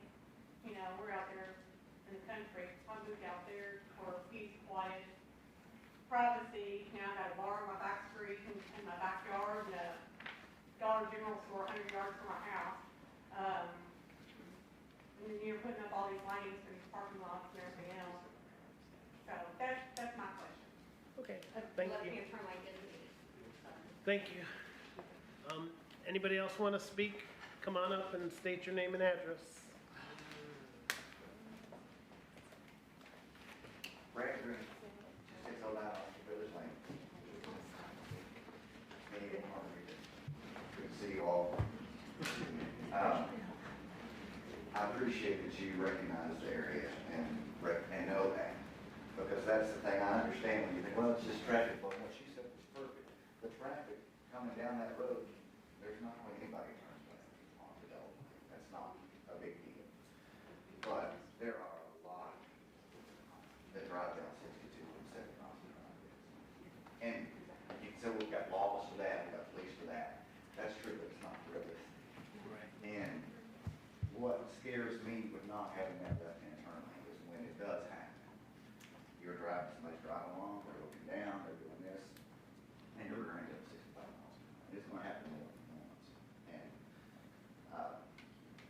I brag on y'all for really recognizing what an issue that is. And to put it on the state is one thing. And say, well, let them tell us what to do. I don't know that we need the state to tell us what we already know, which is not a good idea to not have permit. And they're obviously enough in agreement of it to say, if you don't want to do that, we're okay with that. And if they thought it was totally unlimited, they would say, no, you can't do that. You have to let them do this. So I disagree with that, and I agree with the fact that if they said that, they obviously see some sort of issue that they wouldn't go on with. If they don't normally do it, because this is different for them, there's a reason it's different for them. And maybe they recognize it's an issue there too. So that's really all I have to say. I do have, I don't know how much grading they're gonna do and how far they're gonna take that store down, because it's obviously, I can't read the heights on that, so. But I still don't quite understand what B1 zoning is. Thank you, Mr. Green. I appreciate your time. Anyone else want to speak?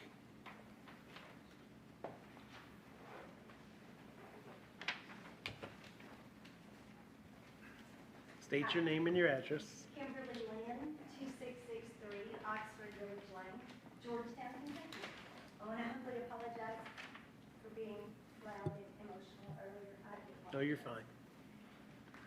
I have something else for you guys to think about besides turn lanes and traffic and lights and signs. Let's look at the crime that Dollar General stores bring in. The Dollar General store here on 25 was robbed at gunpoint the first week it was open. Dollar General stores are notorious for lowering property values. There are 16,000, that number is an accurate number, 16,000 Dollar Generals right now in the United States. There's 8,000 Family Dollars. I appreciate Doug Smith, and if he wants to make money, he owns property that's sitting there doing nothing.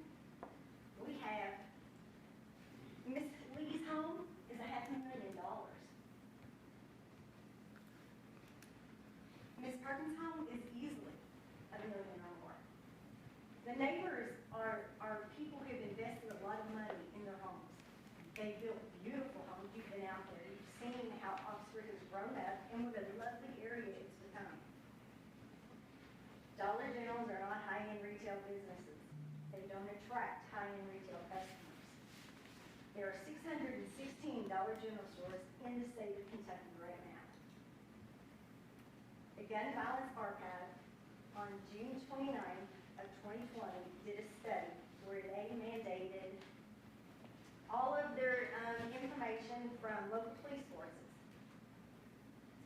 There were 200 violent crimes committed in Dollar General stores. 50 of those resulted in deaths of employees, robbed at gunpoint, carjackings, drug deals. This is not the business that we want in Oxford. There is no need for that. And you can look up the Gun Violence Archive. There's a website, they use the local news and law enforcement sources. Well, ma'am, that's kind of like saying banks get robbed, correct? So if the banks get robbed, better not open a bank or it might get robbed. No, that's not the same. Dollar General stores are notorious for having minimum employees on staff, on their block. But gas stations are too, and they get robbed, and banks. Well, let's look and see what they said. They have said that the number of incidents can be explained in part by the store's ubiquity. There's 16,000 Dollar General stores. They build in rural areas where there's no access. They're out. They're, off the beaten path. Routine gun violence has fallen sharply in prosperous cities around this country, but it's remained stubbornly high in towns where these stores predominate. There are organizations in the United States right now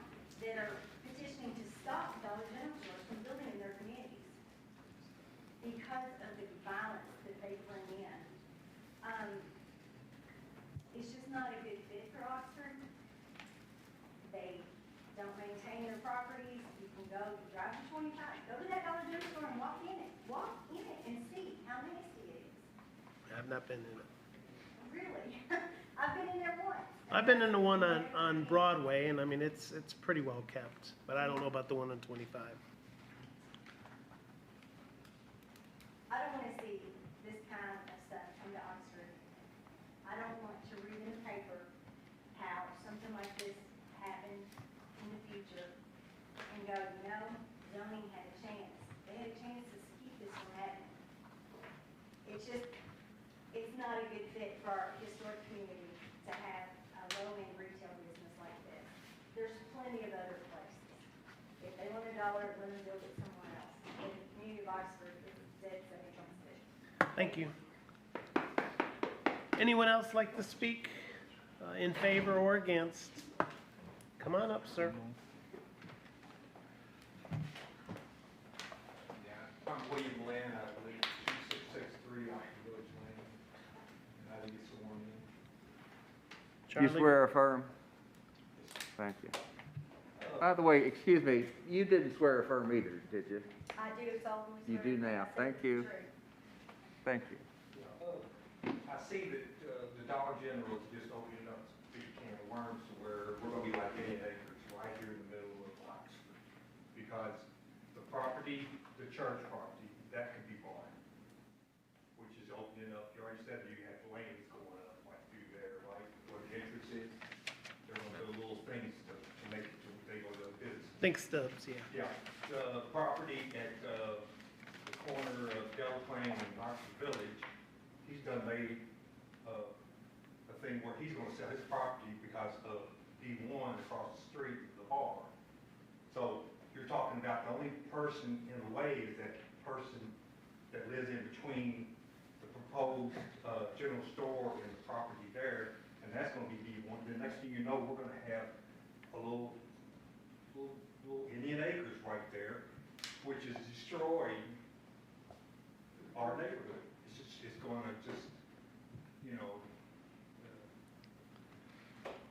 that's my point, is the fact that we're not gonna keep the area in the way it looks right now. It's going to just open up, and there's going to be another Indian acres and all of that right there. And then all that traffic's gonna go down Delaplane, and the only thing I can think of is, let's put a stop.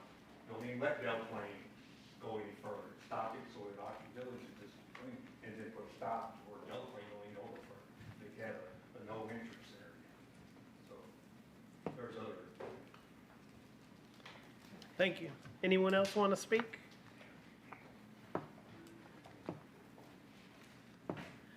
All right, if not, any questions or comments by the commission? I'll entertain a motion. Do you want me to address the question? Oh, yeah, please, I'm sorry, because, I think, I can try. Okay. Thank you. Sure. Keep you on track, because I might miss something. I don't need to. In regards to the lighting and the way that the building sits, we intend to have an 8-foot privacy fence behind the building with shrubbery trees, and we're actually we're going to put some more trees along the Delaplane side than even what's illustrated, so that we can just have more green space, honestly. The lights are on a schedule, so that there are safety lights in the parking lot, and we need it to be a safe place. That's why some of those lights will remain on, but most of the lights for the Dollar General that advertise for the store go off at a set time. I think it's 9 or 9:30, please go home and do that. They do that at the corporate level. As far as violence and kind of where these stores are located,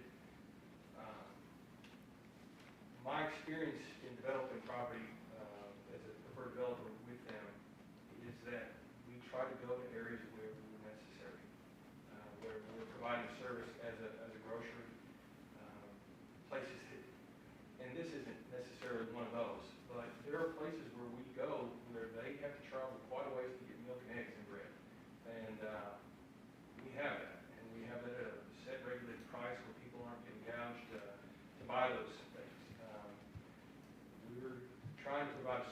we're trying to be a good member of the community, and my family is the one that will own this property.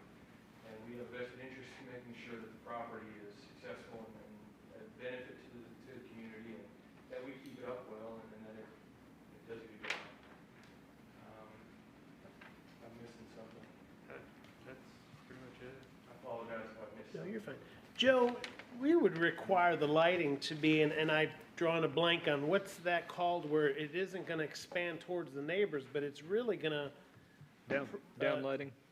not red, what, downward lighting. Yeah. It's a parking light. There's shades. Yeah, there's shades on them, so the neighboring properties wouldn't be generally affected by it.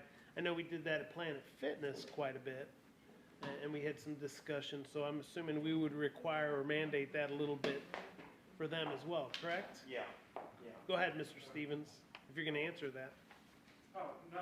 Oh, no, I'm not gonna say yes. I was looking for it in the diagrams and the drawings, and I didn't see any of that. We require photometric plan. Photometric, there you go.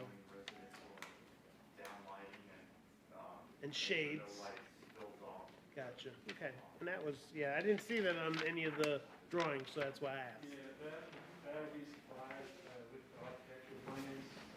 If this is approved, then you'll see that, and building official will review that before. In the final, Yeah, exactly. okay. Just something I wanted to, try to keep us on the rails is, this property, I understand its proximity to the neighborhood, and that's, I understand the concerns. I don't, again, I'm dismissing. Just keep in mind that it is zoned B1. And for Mr. Smith to realize the value of his property, then a business should be able to locate on this property. It's already been deemed worthy of having a business on it. Whether it's a Dollar General or Whole Foods, that really shouldn't be of any concern what brand the store is. It's appropriate that the business needs to be in these stores. Thank you, Mr. Stevens. Any other questions for Joe or Mr. Stevens or the commission? I just had a comment. I think stated earlier that the traffic that comes on and off of Delaplane at that intersection is almost always a left turn going towards Cynthiana if you're coming off of Delaplane, and it's a right turn onto Delaplane if you're coming from Cynthiana. It's rarely any other way besides that.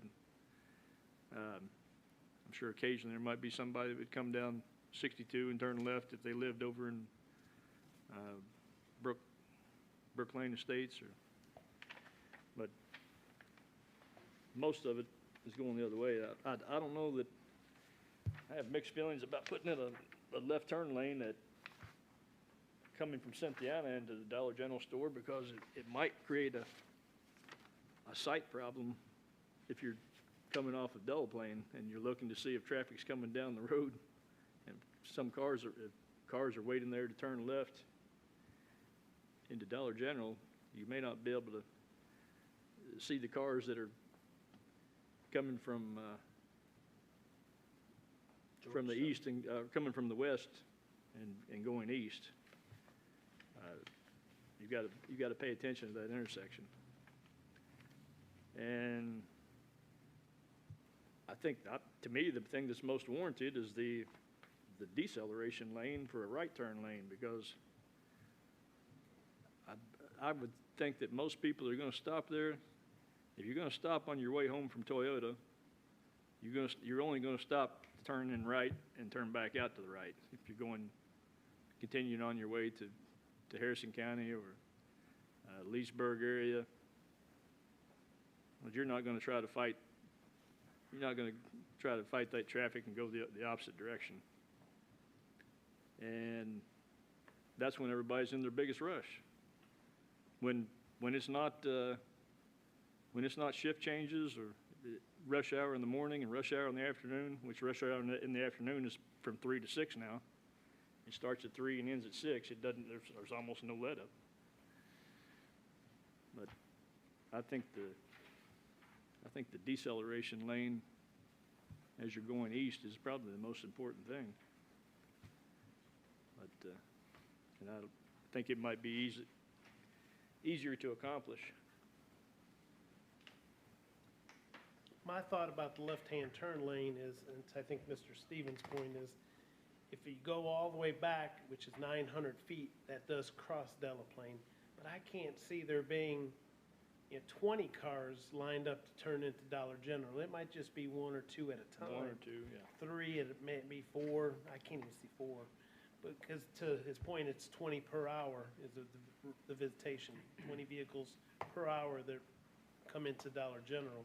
So you're not going to have a huge amount of cars turning left, but just to get them out of the way for the 70-mile-an-hour traffic that's going to be going towards Georgetown, I think it's important to get them out of the way because somebody could get rear-ended. Like I said, I know somebody who died because there was no turn lane, and the farmer turned right in front of him and killed him. And had there been a turning lane in that scenario, or maybe in the Dollar General scenario, that may save a life. And then, whether it's avoiding somebody from being rear-ended, avoid somebody from trying to pass somebody up, you don't know. I know a lot of people don't use turn signals around here. That drives me nuts. Yeah. If you don't use a turn signal and all of a sudden you're turning into Dollar General and you decide you're gonna go around that car, wham. Hit somebody else head on. Oh, it's gonna be bad.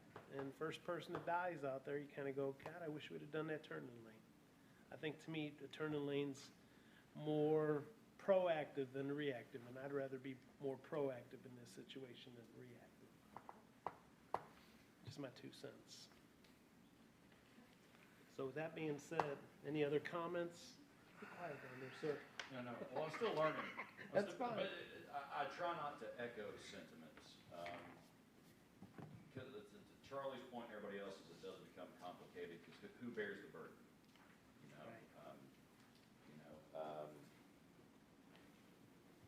But at the same time, I to your, and not to be super emotional about it and wish ill on anybody, it's a strong possibility. It's a strong possibility on any of our roads. I mean, it's there's a reason why this board exists. These are the problems we're gonna face now. We faced them yesterday, we're gonna face them in 2 years, 20 years. So at what point do we begin to bear the burden and then who's gonna do so? But to your point, I would feel awful bad, if in 3 or 4 weeks, whether it be because of Dollar General or because of Target or Toys R Us or Bath and Body Works. I don't know. I don't know what Oxford wants. I don't know what Oxford needs. Oxford knows. And also to that point, granted, and not to down you all, I'm sure you're a small selection of a larger body. Oxford hasn't necessarily told me they want this. Whether it be the specific business or the traffic. And then one thing I think we can all agree upon, Scott County is growing and rapidly growing. And we all know that. I've been here 11 years. Most of you have been here a lot longer than that. It's something that's not going to change anytime soon unless Toyota closed its doors. And we all know Toyota, at least we all believe, Toyota will not be closing their doors anytime soon. And if that ever happened, it would devastate our community. So we just have to manage it. And we do have a tough job up here as a commission making these type of decisions. And we try to do what's best for the community. I think that's our common goal up here as commissioners. So, with that being said, I need to entertain a motion to do something. I'd like to speak. Oh, sure, I'm sorry. I thought I caught everybody. I've asked a couple times. Tony, do you swear or affirm? Yes. Thank you. Carmen Perkins, 2625 Georgetown. I have no problem with the Dollar General store being built in Oxford. I get tired of having to drive all the way to Walmart and run out of something, park, or bring back in the store to get me. And I've been in both the Dollar General store, I've frequently run on 25 a lot. And I've been in the other works, even when I couldn't find something at Walmart or Kroger's like last year, I found it at the Dollar General store. My nephew said he found it still at the Dollar General store, but he couldn't find it anywhere else. So there's nothing, I welcome it. I own probably the largest acreage of land inside of Oxford. I have almost 50 acres. I have no problem with the Dollar General store being built there. Everything's growing. And we have to expect that. And I see that things are going 25 towards the north, towards Sayville, towards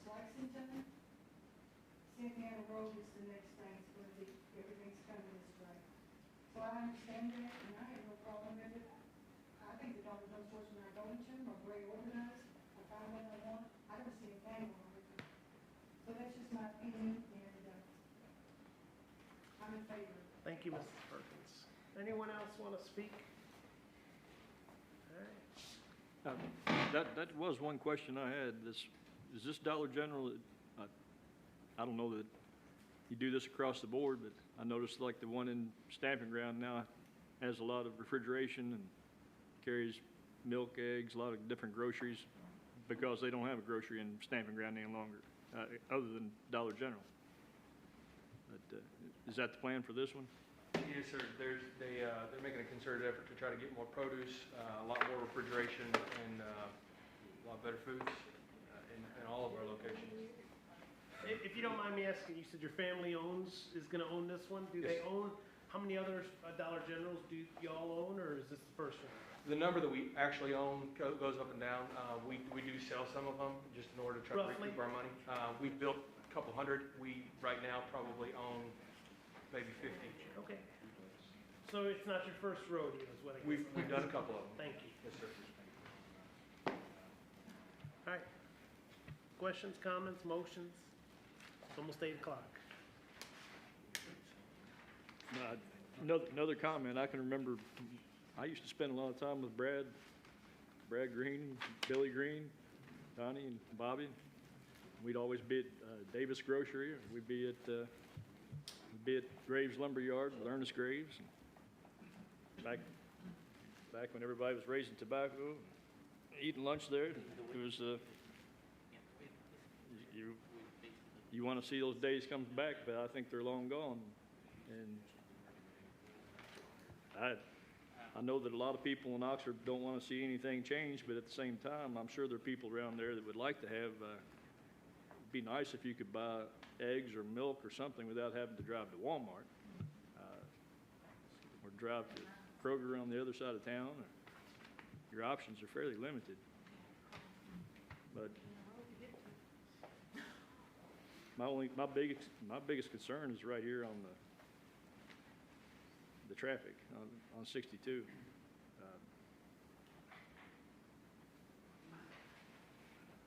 I know we already have people running in and out of the business park every day, and they're coming off of Delaplane, but And this may be outside of our scope, but do we feel that we've been presented with enough data to make an informed decision in regards to safety? The only thing that they said they did, that they didn't bring with them tonight, was the report, the one report. Other than that, Ben looks like he wants to speak to, you want to speak to it? We keep talking about 900 feet. Is that a because, I mean, most people don't realize, the amount of distance you cover in a vehicle moving at speed. 900 feet sounds like a lot, but It's 70 miles an hour it is. I mean, how long are the lines on the interstate? 10 feet long? The white lines that divide, how long? Yeah, I mean,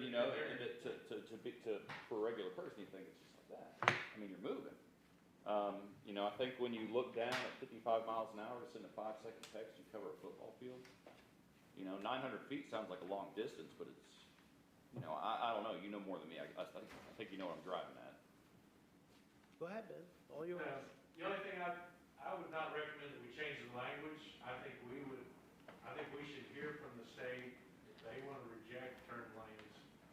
And maybe it's the entrance location, maybe they want to relook at that, but I would suggest we leave the language the same, that they do apply left turn lanes to the state, and if there's back and forth, and we have a meeting, that would be fine, if you choose to approve it.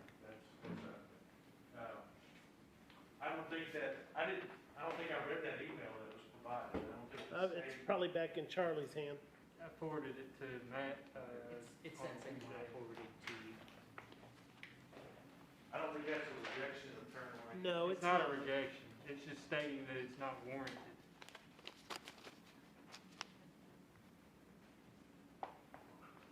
It also said they continue looking at it, that they finish their review.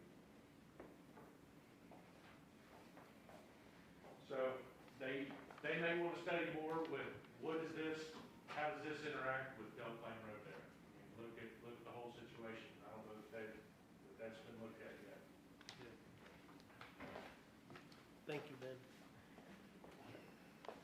know, I think my concern is,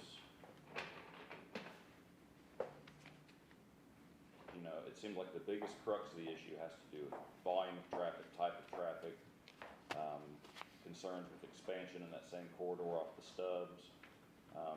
You know, and we've got very little data, you know, for support or denial of that issue. Or am I mistaken? I mean, I could be over here in left field and, you know, why aren't you reading the report, you know, unless, you know, I just, and you know, and people have talked about, well, I got this, but I didn't bring it. And, I'd be happy to speak to that. yeah, I mean, and I'm not trying to be ugly, you know. No, not at all. I understand. I appreciate that you are looking at it with careful eye. You're not being flippant. Nor am I. Normally, I don't go into no graphs and, you know, what a K factor is and so on at a public hearing. It's kind of more of a higher level talk. I have data. I'll be happy to send him what I calculated. But what I calculated, what I used, the general process. The state has traffic counts for all their state highways. In this particular case, the average annual daily traffic, which is kind of the starting point for all your analysis, on 62 is 8,078 cars per day. They have a directional value, which is basically a measure of at the worst time of day, what percentage of traffic is flowing in one direction. Directional value for this particular road is 56%. It doesn't tell me which direction that's Right. in. Yeah. So I assume. It's kind of a push. I assume that it's oncoming. When Right. I'm looking at a left turn lane, I want to know the worst case. I don't want to evaluate the rosy scenario, but the worst case. So I assume the worst case. So I use that as my D value. So 56% times 8,078. That's what you're starting with as your opposing traffic. For the Dollar General store, I went with real data. I consulted the Dollar General on this very issue before, and what they've given me is that they expect 15 to 20 cars per hour at 20 being a peak. So I use 20 as my peak. Once again, when you use that 20, not all 20 are going to be turning left, right? You're going to get some from either direction. In fact, as Mr. Smith alluded to, likely our traffic's probably coming from Georgetown rather than the other way in Georgia. However, to be conservative, which if you're not conservative in your analysis of engineering, you're not doing your job. I assumed that 56% factor is actually applying to me now. So I've assumed 56% times 1. So those are the variables that you plug in, and then there's a big crazy equation. Right. Yeah. It all factors in, and what you end up with is the left turn lane warranted or not warranted? And there's a nomograph, like a line. So your data is plotted on the graph, and if it's to the right or above the line, it's warranted. If it's below or left, it's not warranted. So, I mean, and maybe I was giving mixed messages. Like I'm fully aware that engineering, you know, as an art is black and white, not shades of gray. I get that. it could be both. Yeah. Well, I mean, you're right. You know, I don't know. I'm probably just getting outside of our depth. Yeah, I just I'm trying to find a very articulate way, and you're way more elegant than I am with this, obviously. I just wanted to be clear that we're taking it very seriously. We're not trying to be flippant. We're not trying to sneak something by. That was my process. That's the nuts and bolts. It's like asking a Corvette guy what he's got in the hood. So I'm happy to talk about. Yeah. No, I get it. How I Yeah. do my analysis. Ready for motion? I can show you the black and white, I mean, the state's got here. There's a number graph, you plug the numbers in, that's what we're talking about.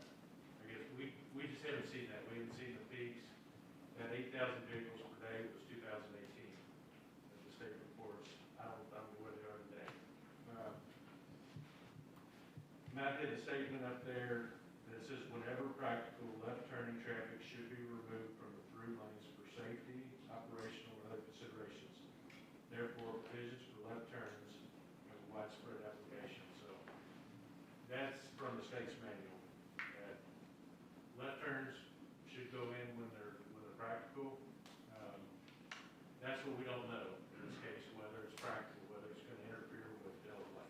I guess that's my next, Gray area. my next point of concern is, we've discussed that maybe there's just not enough room to put a said lane in. Okay, now, what are the tolerances for that? Is it a required minimum at certain speed over a certain distance, and then plugging in traffic values? Is it arbitrary? Is it, we think this will get traffic off the road with having this much? I don't know enough about that, because I totally understand their point of like, look, we can put 7 pounds of sausage in a 5-pound bag, but this is what's gonna do. I get that. And that's what the state has to, the state Yeah. will tell them, we'll look at it. Yeah, nor would I want to create something unsafe by, okay, we're all gonna try and go-kart off to the left, because this is what fits. If we were to approve this with the turn lanes, the state can definitely trump us. They have in the past. They can They overrule us quite a bit, actually, probably more so than not. They probably don't listen to us, they kind of, beat to their own drum, that's for Right. sure. So, through their approval process, they'll still have to go beyond us to the state to get all their traffic flow Well, approved anyway. if they want, if we approved it with the left turn and the right deceleration turn, the state could easily tell us, and they can go to the state and argue that point. They can trump us and say they don't want to force them to put it in. So to that point, I would just ask that you work with your attorney to revise your language such that it gives you the wiggle room to allow the state to make the decision. Yeah, that's, Right now, there's no wiggle room, it says it shall be required. Shall, meaning if we do send that, and that's what we want, that's what we're gonna say, we're gonna leave it as shall, and that's my own opinion, not theirs. well, does it There's also, no- We've done that in the past, and they said And no. they've trumped us anyways. Said no. Well, no, The discussion Monday was to put it subject to DOT approval. He didn't change it. yeah, it's still. Well, that's what it is up there, but we talked about putting that to the front, and that's what we can scribble in. I happen if we to be wanted able to. to write. Yeah, I don't think we changed it though Monday, unless you did it No, after I no, left. no, but that's what we discussed doing. So Yeah. that's why I've written it in, and we can either strike it or we can leave it in. But it's subject to their Thanks, Joe. approval, which is what the process is Right. anyway. It's added in there. Yeah, And right there. Harley's added it to the conditions. Oh, you changed, you Subject- did change it. Subject to KYTC approval, Okay. left and That's right what turn we lanes. discussed on. Yeah, it's up there. It's not on the written one, but actually it is now, because I wrote that in to match it. So really, the addition of the language would be kind of redundant because they're going to have to see through them anyway. I just want to make sure that if we pass it with, 11, without saying with subject approval by, the state, it's not going to fall through the cracks that the state is. If the gonna have to look state at. doesn't approve it, they don't have to do it. That's the process. State runs the numbers. It Yeah, I just warrants want- it, I they just require it, say I- and if it doesn't, they I just don't. want to make sure. And how much influence we have, we don't know. We haven't always had much. Yeah. But regardless, they'll run those calculations whether we say it or not. And the Kentucky Transportation Cabinet may look at, if they're looking at it for a left and right turn lane, that may figure into where they want the entrance to be, it might make that fluid. They'll push that turn lane further away from Delaplane, or, I don't know, push the entrance further away from Delaplane, We can't go much further. I think we're on the end of the property, aren't we? That's kind of what I was trying to figure, is what I'm how trying to figure. close are we to that? We don't have enough room to ever comply with what the equations tell me that the turn length, the total Right. turn lane length should be. complicates everything. Right. But yeah, we do have another 50 feet or so we can slide the entrance in. So, right now, the way it reads, and it is changed, subject to KYTC approval, left and right turn lanes shall be constructed. So it has been changed to subject to their approval. We just haven't seen that. No, that's new to me too, so. Conversation, thoughts? Motion.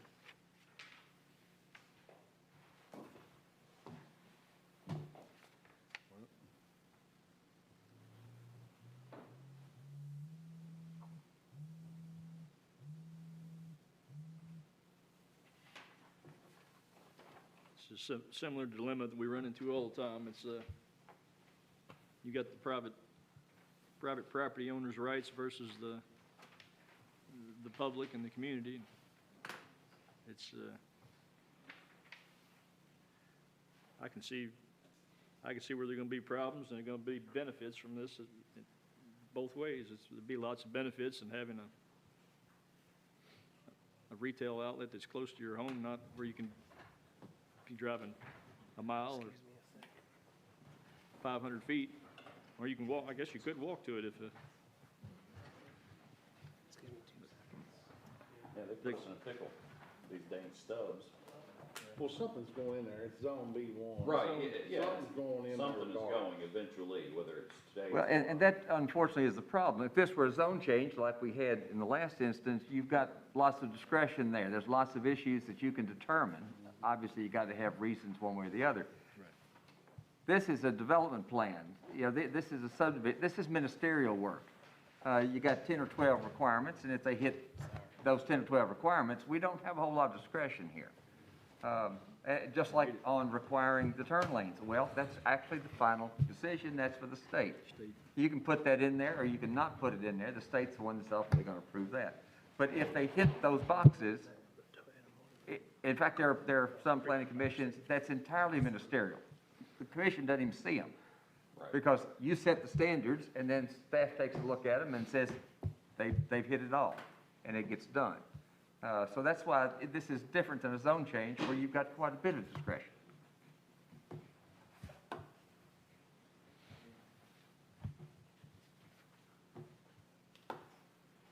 Sorry about that. Oh, It was what? an emergency. But we filled the time, believe me, we're good. Yeah, Charlie has grounded me.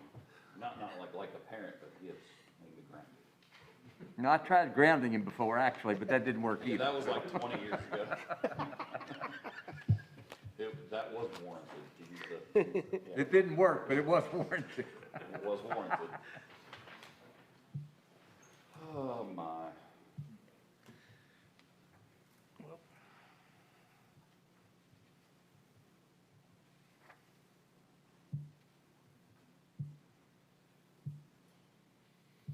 I'd have to say that, I agree with Charlie that I know a lot of people won't be happy, but, if it meets the requirements and it's already zoned, we really don't have. And we're deferring to the state on the major issue. And we're just gonna have to let the state decide if that thing is, they're gonna have to decide what they'll do about left and right turn lanes, which is what they always do anyhow. But, I can't see how we can deny this.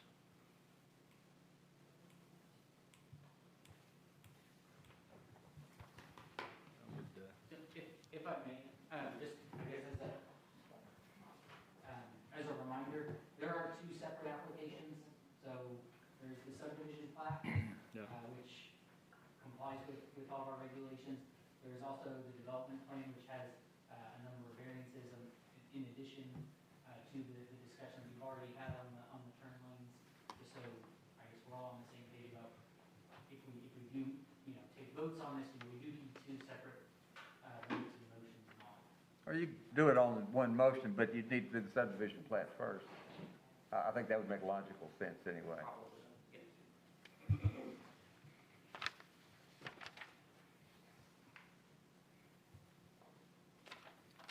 I think we can all agree that subdivision plat could be improved. Are you making a motion? I'd make a motion. So I've got a motion by Mr. Smith to approve PSP 2021-54, which is the subdivision plat. We should divide this off. I need a second. Got a second by Mr. Shirley. All in favor, say aye. Aye. Aye. Anybody opposed? So motion carries for the subdivision plat. Now, next would be the PDP 2021-55, which is the development plan.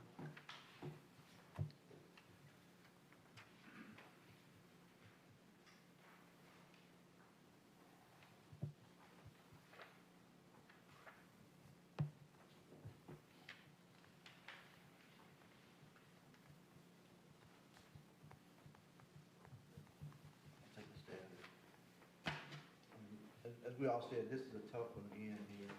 That's part of what we have to do sometimes, but based on what staff has recommended, I make a motion that we approve, the application, PSP 2021. This would be PDP. PDP. Yeah. 2021-55, based on the staff recommendations, and especially number 11. So I've got a What, motion. 11 or 12? 12, I'm sorry. Yeah. Substitute 11, I think. Number 11. Yeah. With the left Go hand left, side. turn right, turn lane. Is that to be left out, or? No, no, Or no. it's not to be left out, so that'd be subject to, Yeah. to DOT. Subject to KYTC approval. Yeah, so it'd be all 12 conditions. It's all 12 conditions. So I've got a motion by Mr. Garrett, Second. I got a second by Mr. Smith. All in favor? Sorry, are you all approving this with all the variances that are requested?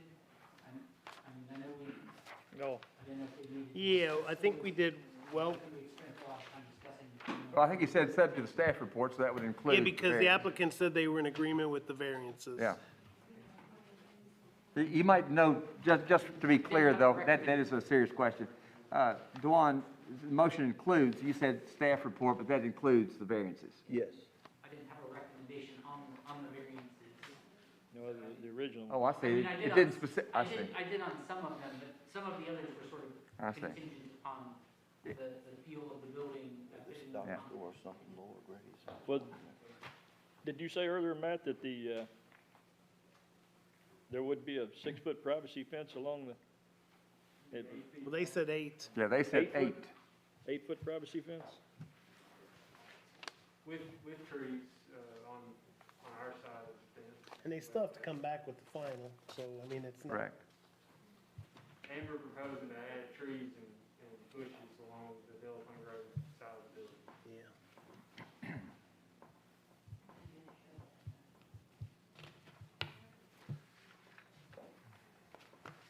So I do have a motion by Mr. Garrett and a second by Mr. Smith.